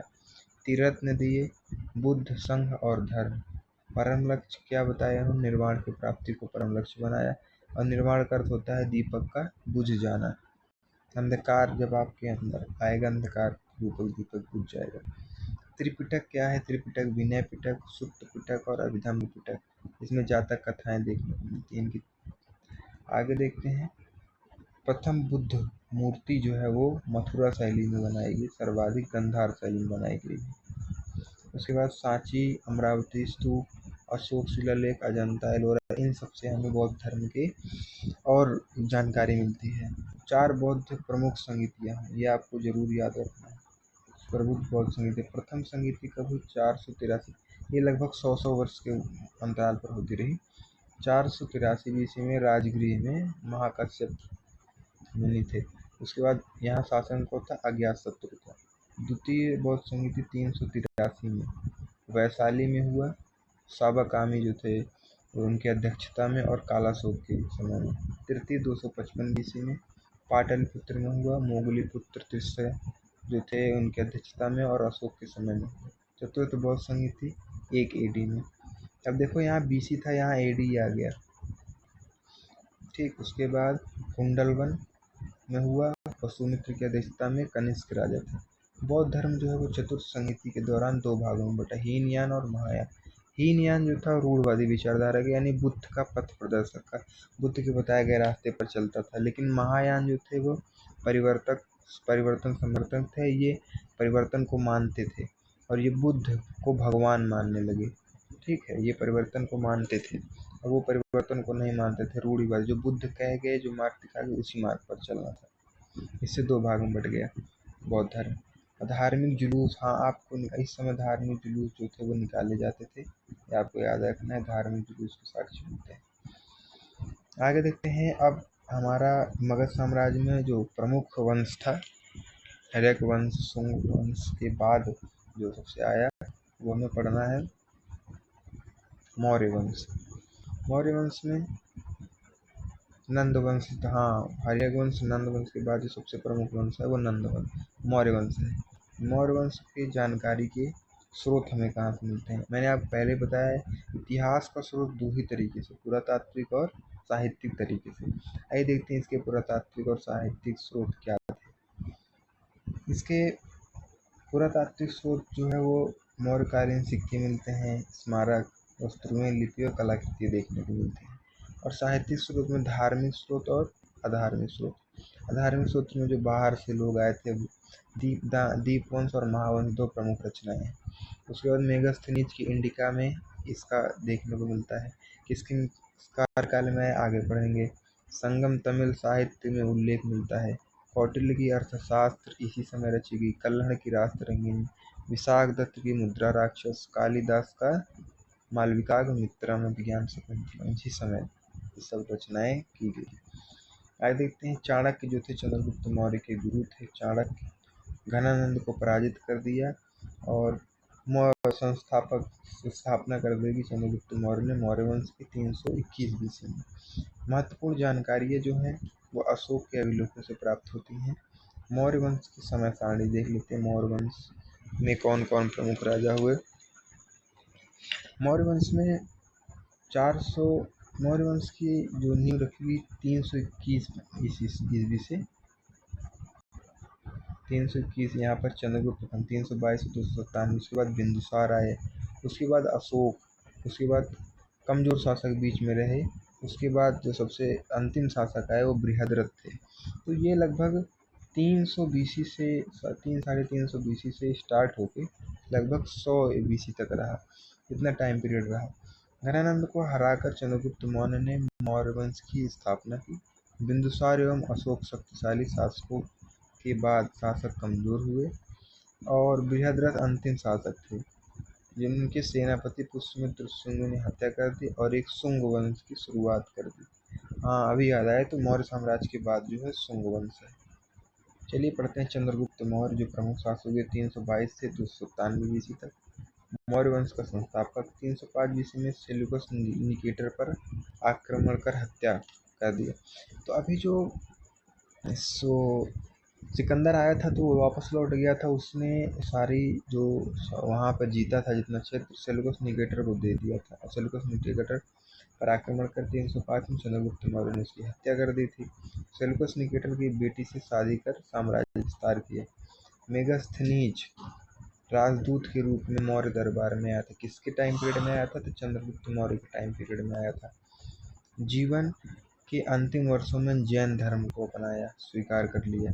भद्रबाहु के समय भद्रबाहु के साथ श्रवणबेलगोला में गए और वहाँ संलेखना किया, मतलब संलेखना विधि से अपने प्राण त्याग दिए।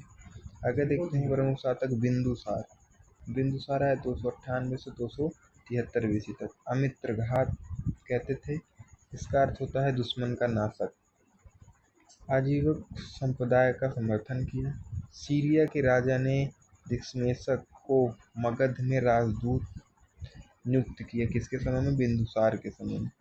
आगे बढ़ते हैं अशोक के विषय में। अशोक जो कि बहुत ही प्रमुख शासक हुए इनके टाइम पीरियड में। अशोक का टाइम पीरियड 273 से 232 BC तक रहा। अशोक ग्रेट, अशोक द महान। उसके बाद बिंदुसार के शासन में अशोक तक्षशिला और उज्जैन का गवर्नर था। बिंदुसार के समय, बिंदुसार की मृत्यु के 4 वर्ष तक सत्ता का संघर्ष चला। ऐसा माना जाता है कि अशोक ने अपने 100 भाइयों की हत्या करके वो जो है सत्ता अपनाई। 261 BC में कलिंग के युद्ध के बाद अशोक का हृदय परिवर्तन हो गया। कलिंग का युद्ध पढ़ते हैं। कलिंग का युद्ध बहुत ही इम्पोर्टेंट है। कलिंग का युद्ध 261 BC में बहुत सैनिक एवं राजा मरे। अशोक ने दिग्विजय से धम्म विजय का रास्ता अपनाया।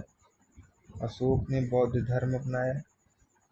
बुद्ध भिक्षु उपगुप्त के सानिध्य में। बाद में मोगली पुत्र तिस्सा को गुरु बनाया।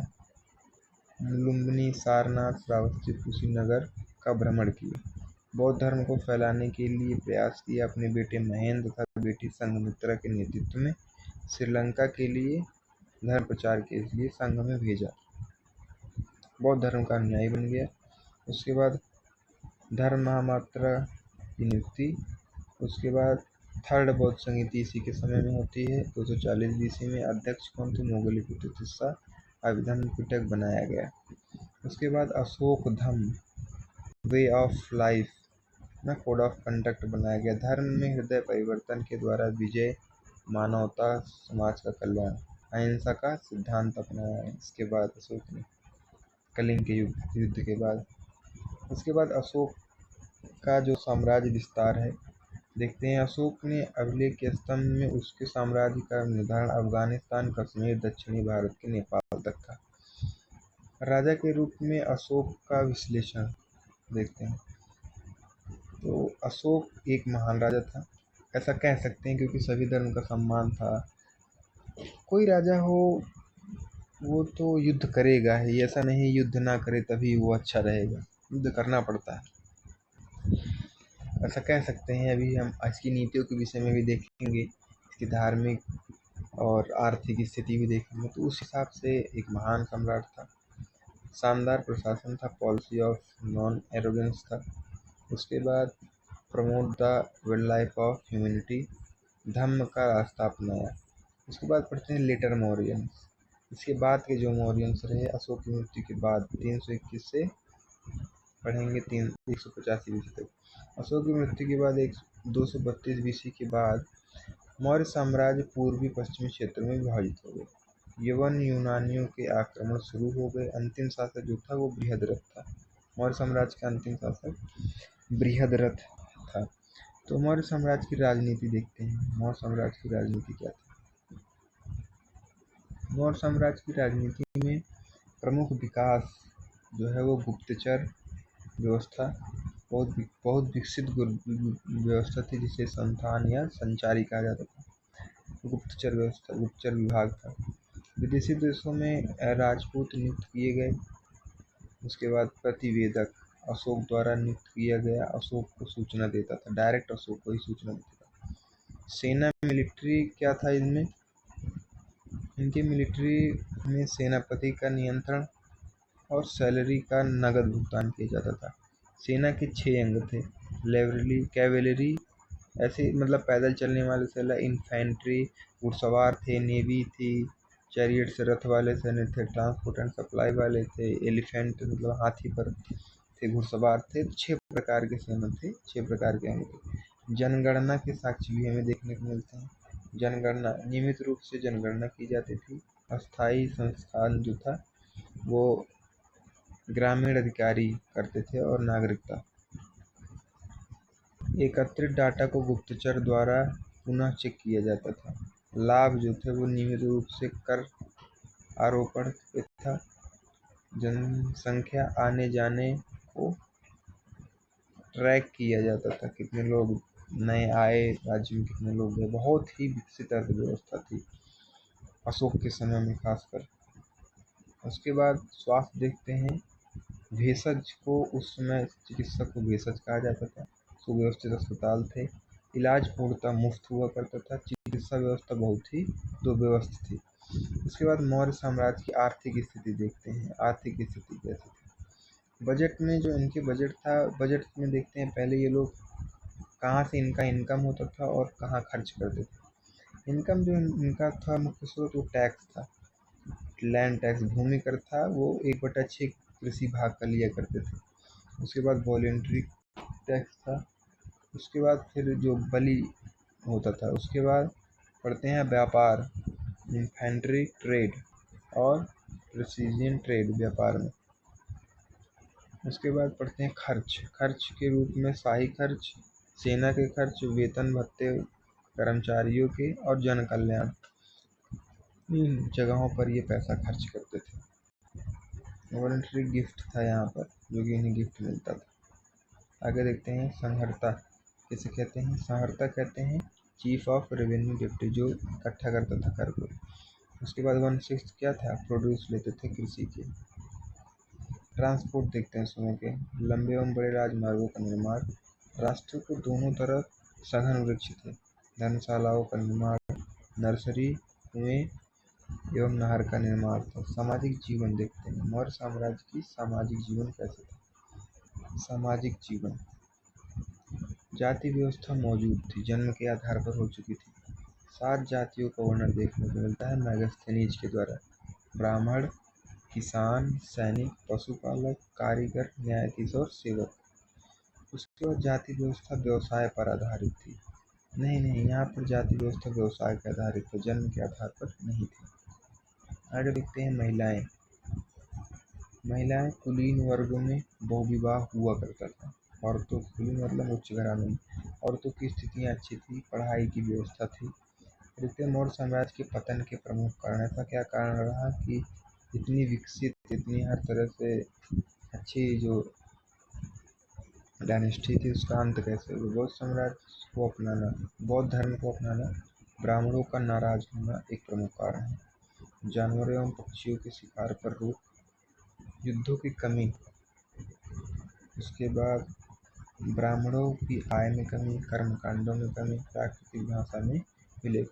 जब इन सबों की कमी हो गई बुद्ध धर्म अपनाने के कारण, ब्राह्मण विरोध में हो गए और इससे एक बहुत बड़ी सामाजिक परिवर्तन आया। उसके बाद प्राकृतिक भाषा में भी अभिलेख थे। सभी नागरिकों को समान नागरिक संहिता, ब्राह्मण नाराज हो गए जिससे, और वर्ण व्यवस्था कमजोर पड़ गई। ब्राह्मणों को अपना महत्व समाप्त होता दिखा, इसलिए शुंग वंश का समर्थन कर दिया। वित्तीय संकट आ गया, आर्थिक मात्रा में दान दक्षिणा होने लगा, सेना एवं नौकरशाह पर अधिक खर्च।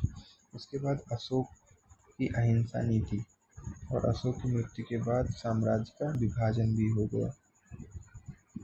पश्चिम उत्तर सीमा में कम ध्यान दे दिया गया, जिससे बाह्य आक्रमण भी हुए और कमजोर उत्तराधिकारी भी हुए। इसके बहुत सारे कारण, मेन जो रीजन था वो कमजोर उत्तराधिकारी थे। अगर उत्तराधिकारी सही रहे होते तो कंडीशन कुछ भी होती तो संभाल लेते। चल देखते हैं मौर्य उत्तर युग। और उत्तर युग में नॉर्दर्न पार्ट में पढ़ेंगे शुंग वंश को और कर्ण वंश को। नॉर्दर्न वेस्टर्न पार्ट में पढ़ेंगे ग्रीक्स को, शाक्य सीथियन को, पर्थियन, पल्वन को और कुषाण को। साउदर्न पार्ट में सातवाहन और अन्य जो डायनेस्टी को देखते। पहले देखते हैं मौर्य साम्राज्य के बाद क्या हुआ। मौर्य साम्राज्य के बाद बेसिकली खंडित राज्य हो गए, विकेंद्रीकरण हो गए, शक्तियाँ एक जगह नहीं केंद्रित रही। ब्राह्मण समाज का उत्थान हुआ, संस्कृत भाषा का पुनः उत्थान हुआ और विदेशी आक्रमण भी जमकर हुई। शुंग वंश पढ़ते हैं। शुंग वंश, शुंग डायनेस्टी 185 BC से 185 BC से 75 BC तक, जो कि एक ब्राह्मण साम्राज्य था। शुंग वंश कैसा था, ब्राह्मण साम्राज्य था। पुष्यमित्र शुंग द्वारा इसकी स्थापना की गई। कैसे जानकारी मिलती है, तो पतंजलि की महाभाष्य में, बाणभट्ट की हर्षचरित्र में, कालिदास की मालविकाग्निमित्रम में और पाणिनि की अष्टाध्यायी में हमें इसके बारे में जानकारी मिलती है। आगे इसका टाइम लाइन देख लेते हैं। इसका टाइम लाइन क्या है, 185 BC से 75 BC तक। इसके बीच में जो प्रमुख राजा हुए पुष्यमित्र शुंग, अग्निमित्र, वसुमित्र, भागभद्र और देवहूति। पहले देखते हैं पुष्यमित्र शुंग। पुष्यमित्र शुंग जो है वह शुंग वंश के संस्थापक थे। ब्राह्मण धर्म के क्या थे, अनुयायी थे, और पतंजलि, पुष्यमित्र उनके समकालीन थे।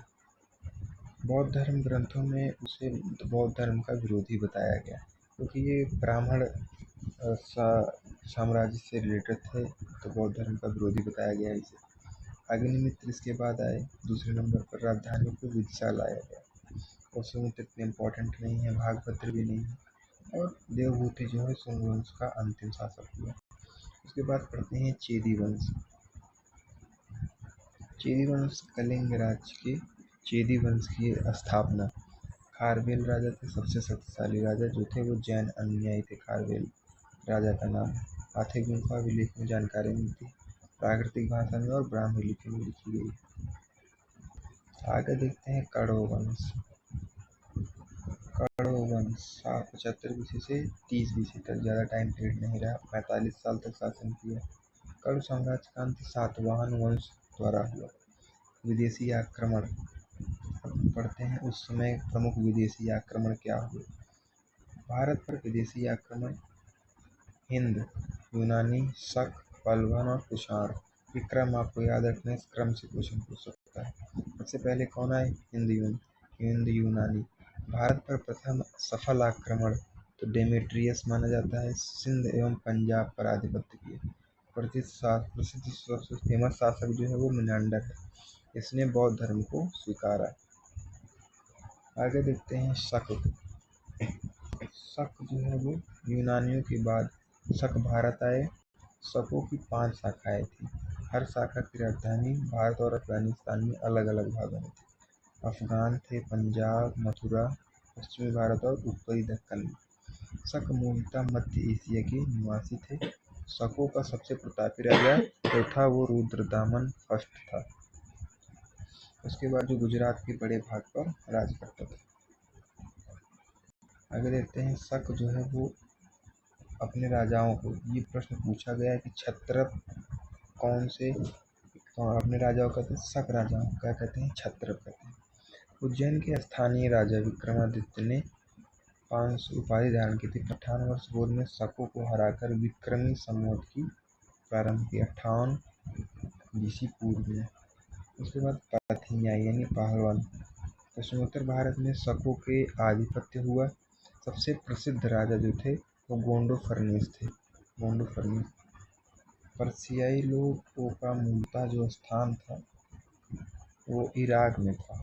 पल्लवों का अंत जो है वो कुषाणों द्वारा किया गया। कुषाण यानी कुषाण। सबसे प्रतापी राजा कनिष्क। प्रथम राजधानी पेशावर, द्वितीय राजधानी मथुरा। कनिष्क ने 78 ईस्वी में गद्दी के बैठने के समय में एक संवत चलाया था जो शक संवत, जो कि आज भी माना जाता है शक संवत। उसके बाद चौथी बौद्ध संगति भी कनिष्क के राजा दुर्गी वसुमित्र की अध्यक्षता में हुई थी। अब कनिष्क राजवैद्य जो थे वो चरक थे। चरक संहिता की रचना की बहुत ही फेमस किताब है। नागार्जुन की पुस्तक जो है वो माध्यमिक सूत्र है, गणित के ऊपर है। गांधार शैली एवं मथुरा शैली का विकास कनिष्क के शासनकाल में हुआ। कुषाण वंश का जो अंतिम शासक था वो वासुदेव था, ना आपको याद करना। उसके बाद हमारा जो लास्ट टॉपिक बच रहा है, लास्ट मेन टॉपिक जो है वो गुप्ता डायनेस्टी है। इससे चले जल्दी जल्दी देख लेते हैं, वीडियो लंबी हो रही है, आप बोर मत होइएगा, 1 शॉट वीडियो है। तो चलिए देखते हैं गुप्ता डायनेस्टी 240 AD से जो 550 AD में। हम लोग AD में चल रहे हैं, आफ्टर क्राइस्ट चल रहे हैं ना। तो संस्थापक जो था गुप्ता साम्राज्य का वो श्रीगुप्त था, 240 से 280 AD तक। गुप्ता साम्राज्य का जो 3री शताब्दी से कौशाम्बी में प्रयागराज उदय जो है वो 3री शताब्दी में कौशाम्बी में हुआ। गुप्ता कौन थे? कुषाण थे। कुछ का मानना है जो घुड़सवारी में निपुण हो गए वो गुप्ता कहलाए। कुछ का मानना है कि वैश्य थे, ब्राह्मण धर्म ग्रंथों में उन्हें वैश्य माना गया है। गुप्ता साम्राज्य के विस्तार के कारण इतना जल्दी विकास कैसे हुआ? समृद्ध सिल्क रूट से परिचित थे, घुड़सवारी में निपुण थे। युद्ध, कूटनीति, रणनीति, वैवाहिक संबंधों का चतुरता से साम्राज्य विस्तार किए। लौह की खानों का प्रभुत्व बिहार एवं मध्य भारत में था। संचालन और उपजाऊ जमीन क्षेत्र में थे, जहाँ बिहार एवं यूपी पूर्ण रूप से नियंत्रित था। अब गुप्ता डायनेस्टी के स्रोत देख लेते हैं, हमें इसके विषय में जानकारी कैसे मिलती है। तो गुप्ता डायनेस्टी के स्रोत जो है स्तंभ लेख है, इलाहाबाद स्तंभ लेख और महरौली लौह स्तंभ लेख। सिक्के, स्मारक और कलाकृतियाँ भी देखने को मिलती हैं। धार्मिक साहित्य में पुराण और धर्मशास्त्रों में यात्री चीनी यात्री फाहियान के समय में आया था। विशाख दत्त के मुद्रा राक्षस देवी चंद्रगुप्तन से भी इनकी जानकारी हमें मिलती है। गुप्त वंश का टाइम पीरियड देख लेते हैं। गुप्त वंश का समय सारणी ये लगभग श्रीगुप्त 250 AD से 240 AD से 280 तक रहा, जो कि संस्थापक था। उसके बाद घटोत्कच और चंद्रगुप्त प्रथम जो कि वास्तविक संस्थापक माना जाता है, समुद्रगुप्त, उसके बाद रामगुप्त आता है, चंद्रगुप्त द्वितीय, कुमारगुप्त और स्कंदगुप्त। इसमें जिस पे मैंने स्टार लगाया है सिर्फ यही इम्पोर्टेंट है और हम इन्हीं को देखेंगे आगे। चलिए आगे स्टार्ट करते हैं। चंद्रगुप्त प्रथम 320 से 330 ईस्वी तक लगभग 10 साल महाराजाधिराज की उपाधि धारण, छोटे से राज्य को बड़े राज्य में तब्दील किया। गुप्त संवत की शुरुआत की 319 से 200 ईडी में लिच्छवी राजकुमारी से शादी कर साम्राज्य का विस्तार किया। उसके बाद आते हैं समुद्रगुप्त 330 से 380 ईडी तक।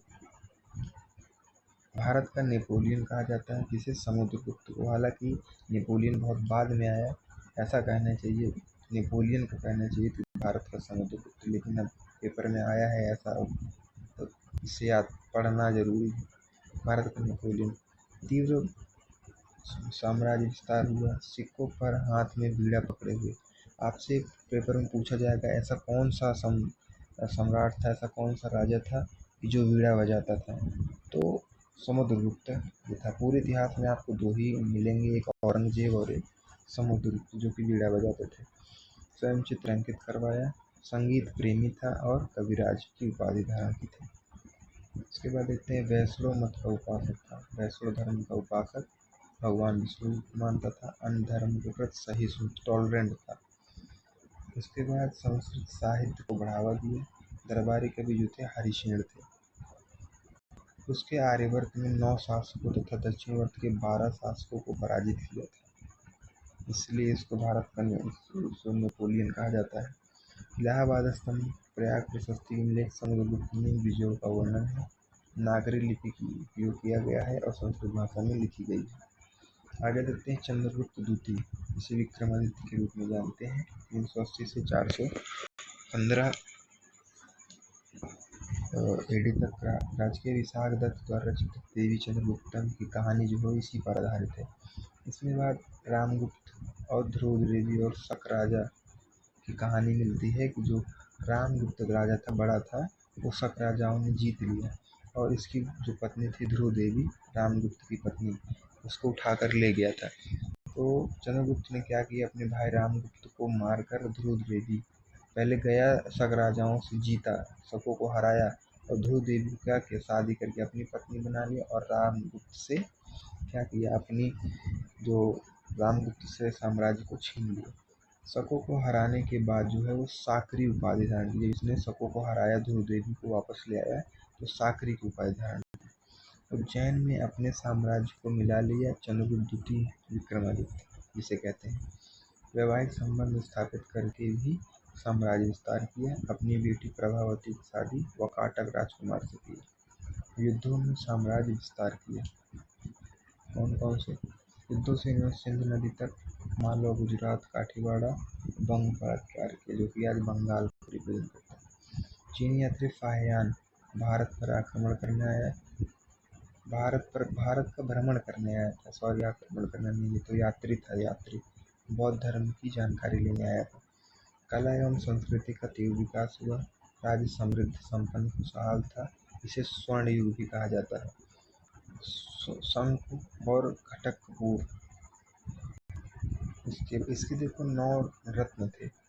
शंकु आर्किटेक्ट था, घटक कपूर जो था स्पेशलिस्ट एंड आर्कियोलॉजिस्ट था। उसके बाद वाराहमिहिर मैथमेटिशियन एंड एस्ट्रोलॉजर था ना। उसके बाद छपान भी एस्ट्रोलॉजर था। अमर सिंह संस्कृत विद्वान, बरूची व्याकरण और संस्कृत विद्वान, कालिदास कवि थे, धन्वंतरी राजवैद और वेताल भट्ट जादूगर था। ये 9 रत्न अकबर ने भी यहीं से लिए, यहीं से देखकर 9 रत्न बनाया है। उसके बाद देखते हैं कुमारगुप्त। कुमारगुप्त जो है वो 420 से लगभग 455 तक रहा। शांति एवं समृद्धि का शासन रहा। नालंदा विश्वविद्यालय की नींव डाली किसने, कुमारगुप्त ने। उसके बाद स्कंदगुप्त 455 से 463 कमजोर शासक साबित हुआ, पूर्वों के आक्रमणों का सामना करना पड़ा। गुजरात में सुदर्शन झील का जीर्णोद्धार पुनरुद्धार करवाया। स्कंदगुप्त की मृत्यु के बाद उत्तराधिकारी गुप्त साम्राज्य को नहीं संभाल सके।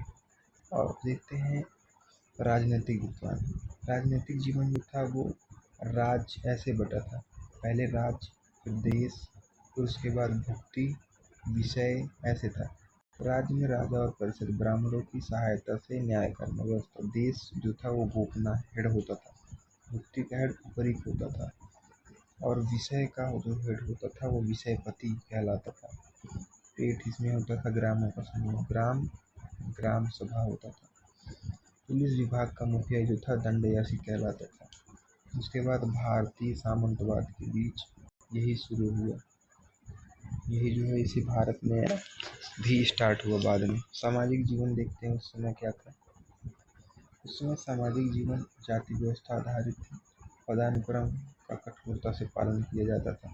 जैसे ब्राह्मण है तो उसे ज़्यादा दंड मिलता था और उसी अपराध के लिए, और लेकिन शूद्र को कम दंड दिया जाता था। क्यों? क्योंकि ऐसा माना जाता था कि ब्राह्मण जो है वो जानकार है, जबकि शूद्र जानकार नहीं है, उसे ज़्यादा दंड दिया जाता था। उसके लिए ज़्यादा कठोर नियम बनाए गए थे।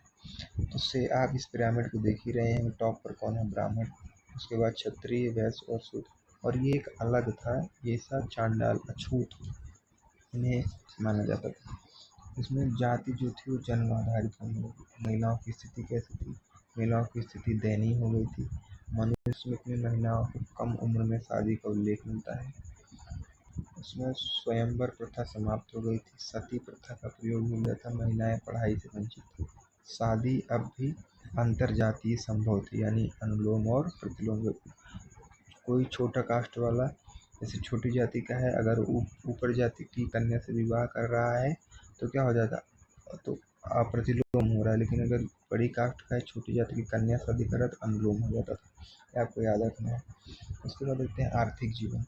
आर्थिक जीवन क्या था? खेती मुख्य व्यवसाय था। उत्पादन का 1/4 से 1/6 भाग कर के रूप में लिया जाता था। कपड़ा उद्योग, रेशम का विकास हुआ। सार्थभाग व्यापारियों का संग था। सिक्के जो थे वो सोने, चांदी, तांबे के सिक्के थे। सोने के सिक्के गुप्त वंश की समृद्धि व्यवस्था को दर्शाते हैं। चंद्रगुप्त सिक्के गरुड़ द्वारा सूर्य का सर्प का शिकार पर छपा था। समुद्रगुप्त सिक्के कैसे थे? बीड़ा बजाते हुए व्यक्ति। कौन था? समुद्रगुप्त के पहले शासक का प्रतिबिंब। किसी प्राचीन काल में पहले शासक का प्रतिबिंब तो सिक्कों पर मिलता है समुद्रगुप्त का। व्यापार, रोमन साम्राज्य, इथियोपिया, पर्सिया, चीन, श्रीलंका से व्यापार। मुख्य वस्तुएं आयात क्या करते थे? कपास के कपड़े, बनारसी रेशम, मसाले, हिमालय के इत्र, चमड़ा, लोहा, हीरा आदि। और निर्यात क्या करते थे? घोड़ा, चाइनीज सिल्क, कॉपर और गोल्ड। ठीक। उसके बाद देखते हैं धार्मिक जीवन कैसा रहा होगा। धार्मिक जीवन, ब्राह्मण संप्रदाय सर्वोच्च था। बुद्धिज्म सीमित हो गया था इस समय पर। और जो दो शाखाएं थी, शैव और वैष्णव, शिव को मानने वाले और विष्णु को मानने वाले। पुराण लिखे गए। गुप्त वंश के राजा पूर्णतः सहिष्णु थे, मतलब टॉलरेंट थे, सभी धर्म का सम्मान करते थे। गुप्त साम्राज्य जो है वो, उसके पतन के प्रमुख कारण क्या रहे? योग्य उत्तराधिकारी कम, ये मेन इम्पोर्टेंट है। घोड़ों द्वारा लगातार आक्रमण, आर्थिक रूप से कमजोर होना, सामंतों का उदय, घोड़ों का आक्रमण, रेशम वस्त्र निर्माताओं का पलायन करना। उसके बाद गुप्तोत्तर देखते हैं। गुप्तोत्तर में थानेश्वर वाले क्षेत्र में पुष्यभूति वंश, कन्नौज के क्षेत्र में मौखरी, वल्लभी के क्षेत्र में मौर्य और दक्कन के क्षेत्र में चालुक्य और पल्लव वंश आया। आगे देखते हैं दक्षिण भारत का इतिहास। इसी समय इस उत्तर भारत में चला था और इसी समय दक्षिण भारत का इतिहास देखते हैं। दक्षिण भारत के इतिहास में संगम काल पढ़ते हैं 300 से लेकर 1200 AD तक।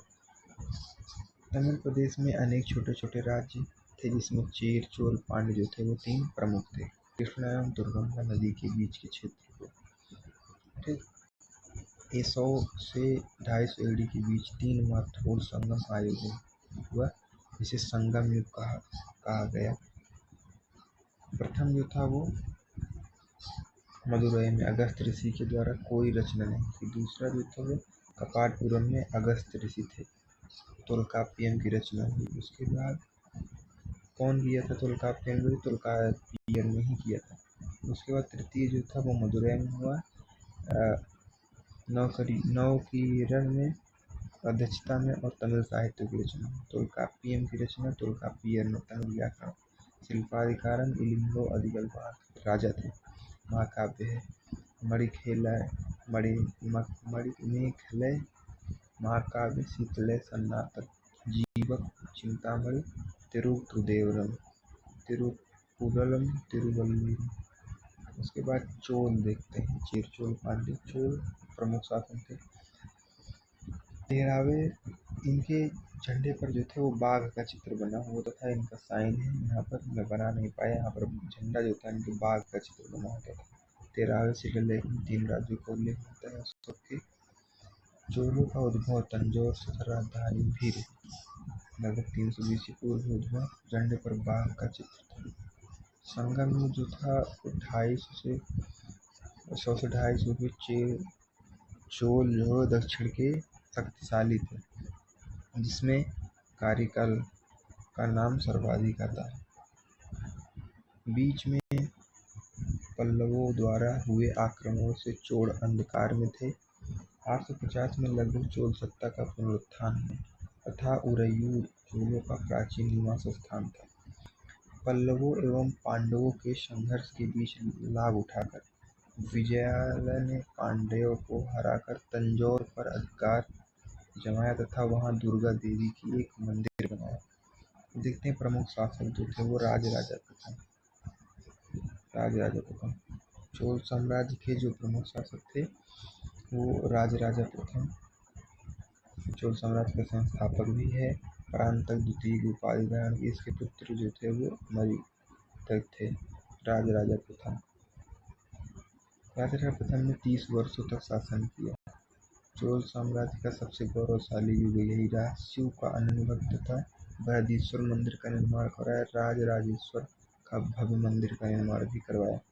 उसके बाद आते हैं राजेंद्र प्रथम। राजराजा प्रथम का पुत्र जो कि मृत्यु के बाद 14 से 15 AD में चोल साम्राज्य की गद्दी पर बैठा। राजराजा प्रथम ने श्रीलंका के कुछ क्षेत्र जीते थे, परंतु राजेंद्र फर्स्ट ने संपूर्ण सिंघल यानी सिंघल मतलब श्रीलंका पर विजय प्राप्त कर लिया था। वहां के राजा को बंदी बनाकर 12 वर्ष बाद मृत्यु हुई। उसके बाद 1022 AD में गंगा घाटी अभियान चलाया। पाल शासक महिपाल को हराया। गंगकोटचोलपुरम उपाधि धारण की और नामक नगर भी बसाया इसी नाम पर। आगे देखते हैं सिक्का जो था वो कजलू कहलाता था। सोने के सिक्के थे। नौसैनिक क्षमता बहुत बड़ी। नेवी जो है वो चोल लोगों की ही देन है, जो उनकी नेवी जो थी बहुत आगे थी। कावेरी पट्टम महत्वपूर्ण बंदरगाह थे। शासक प्रबंधन गया था। पहले ग्राम होता था, फिर गाँवों का समूह कुर्रम कहलाता था। उसके बाद नाडु जिला बनता था और उसके बाद वलनाडु जो है वो कुट्टम कहलाता था। उसके बाद मंडलम बनता था। राजेंद्र तृतीय चोल वंश का अंतिम शासक था। ठीक, उसके बाद चेर साम्राज्य पढ़ते हैं। चेर साम्राज्य का जो था साइन तीर और धनुष छपा होता था उनके तिरंगे पर। कि आज के केरल और कुछ तमिलनाडु क्षेत्रों पर इनका कब्जा था। संगम काल का सबसे प्राचीन राज्य है। रामायण महाभारत कालिदास की रचना, अशोक के शिलालेख, चेरों के केरलम ऐतरेय ब्राह्मण से इनके साक्ष्य मिलते हैं। झंडे पर तीर एवं धनुष का निशान बना हुआ था। उसके बाद देखते हैं पांड्य राजवंश। उनके झंडे पर 2 मछली का चित्र बना हुआ था। ठीक है, जो यहाँ पर मछली का चित्र बना हुआ था उनके झंडे पर। इनके त्रिनेवेली रामनाथ तथा मदुरै का क्षेत्र था। आज के रामायण महाभारत कौटिल्य के अर्थशास्त्र, अशोक के लेख के साथ साथ यूनानी विवरणों में भी इनका उल्लेख प्राप्त होता है। उसके बाद देखते हैं हम लोगों ने पढ़ा है उत्तर मौर्योत्तर के बाद कुछ प्रमुख शासक जिसे पल्लव वंश आया। पल्लव वंश पढ़ते हैं। समय तक 2 AD से 9 AD के बीच में। क्षेत्र तमिलनाडु था। राजधानी कांचीपुरम। संस्थापक जो थे वो कुशुरंग। प्रमुख शासक इनका बहुत इंपॉर्टेंट है। प्रमुख शासक जो थे इनके महेंद्रवर्मन, नरसिंहवर्मन, महेंद्रवर्मन सेकेंड, नंदीवर्मन सेकेंड और नरसिंहवर्मन द्वितीय। उसके बाद अंतिम शासक जो थे इनके वो अपराजित वर्मन थे। ठीक, 897 AD तक। इनके द्वारा जो प्रमुख किए गए कार्य भी देख लेते हैं। महेंद्रवर्मन जो थे फर्स्ट मतविलास प्रसरण की रचना की। और नरसिंहवर्मन द्वितीय इम्पोर्टेंट, इनका अन्य नाम राजा सिंह, आगम प्रिय और शंकर भक्त था, शास्त्रों का प्रेमी था। उसके बाद कांची में कैलाशनाथ मंदिर का निर्माण करवाया, शंकर भगवान का बहुत परम भक्त था। महाबलीपुरम में तृतीय मंदिर का निर्माण करवाया। उसके बाद राष्ट्रकूट वंश पढ़ते हैं। राष्ट्रकूट वंश जो है बहुत इम्पोर्टेंट है। 752 से 982 AD तक संस्थापक जो थे दंतिदुर्ग, समय 7वीं सदी से 10वीं सदी तक था। क्षेत्र जो है वो मान्यखिदास का कर्नाटक जिसे कहते हैं। प्रमुख शासक जो थे कृष्ण फर्स्ट थे, कृष्ण सेकंड, गोविंद वर्म से थर्ड, ध्रुव कृष्ण थर्ड और इंद्र तृतीय। इनमें जो प्रमुख शासक थे उनको हम देख लेते हैं। जैसे कृष्ण फर्स्ट 756 से 774 तक एलोरा में कैलाश मंदिर का इन्होंने निर्माण करवाया था। उसके बाद महत्वपूर्ण मंदिर एक चट्टान काटकर निर्माण करवाया। एलोरा औरंगाबाद महाराष्ट्र में है। एलोरा जो है 34 गुफाएं हैं, इसमें 1 से 12 तक जो है बौद्ध गुफाएं, 13 से 29 तक हिंदू गुफाएं और 30 से 34 तक जैन गुफाएं। एलोरा में एलिफेंटा की गुफाओं का निर्माण राष्ट्रकूट के समय ही हुआ था, ये आपको याद रखना। उसके बाद ध्रुव जो थे कन्नौज के लिए त्रिपक्षीय संघर्ष में भाग लिया था। धारावापुर इंद्र तृतीय शासन के अरबी यात्रा अलमसूदी भारत आया था। उसके बाद कल्याणी ने चालुक्यों के राष्ट्रकूटों को हराकर अपना राज्य बनाया। प्रमुख राष्ट्रकूट वंश जो थे, राजपूत जो वंश थे वो गुर्जर प्रतिहार का वंश, गढ़वाल का चौहान वंश, परमार वंश, चंदेल सोलंकी और सिसोदिया वंश। इसके विषय में आपको डिटेल में नहीं पढ़ना है, कुछ इम्पोर्टेंट बात है तो मैं आपको यहाँ बता दे रहा हूँ। जैसे चंद्रवरदाई की पृथ्वीराज रासो ग्रंथ जो है राजपूतों की उत्पत्ति अग्निकुंड से मानी जाती है। गुर्जर प्रतिहार वंश के संस्थापक नागभट्ट प्रथम थे।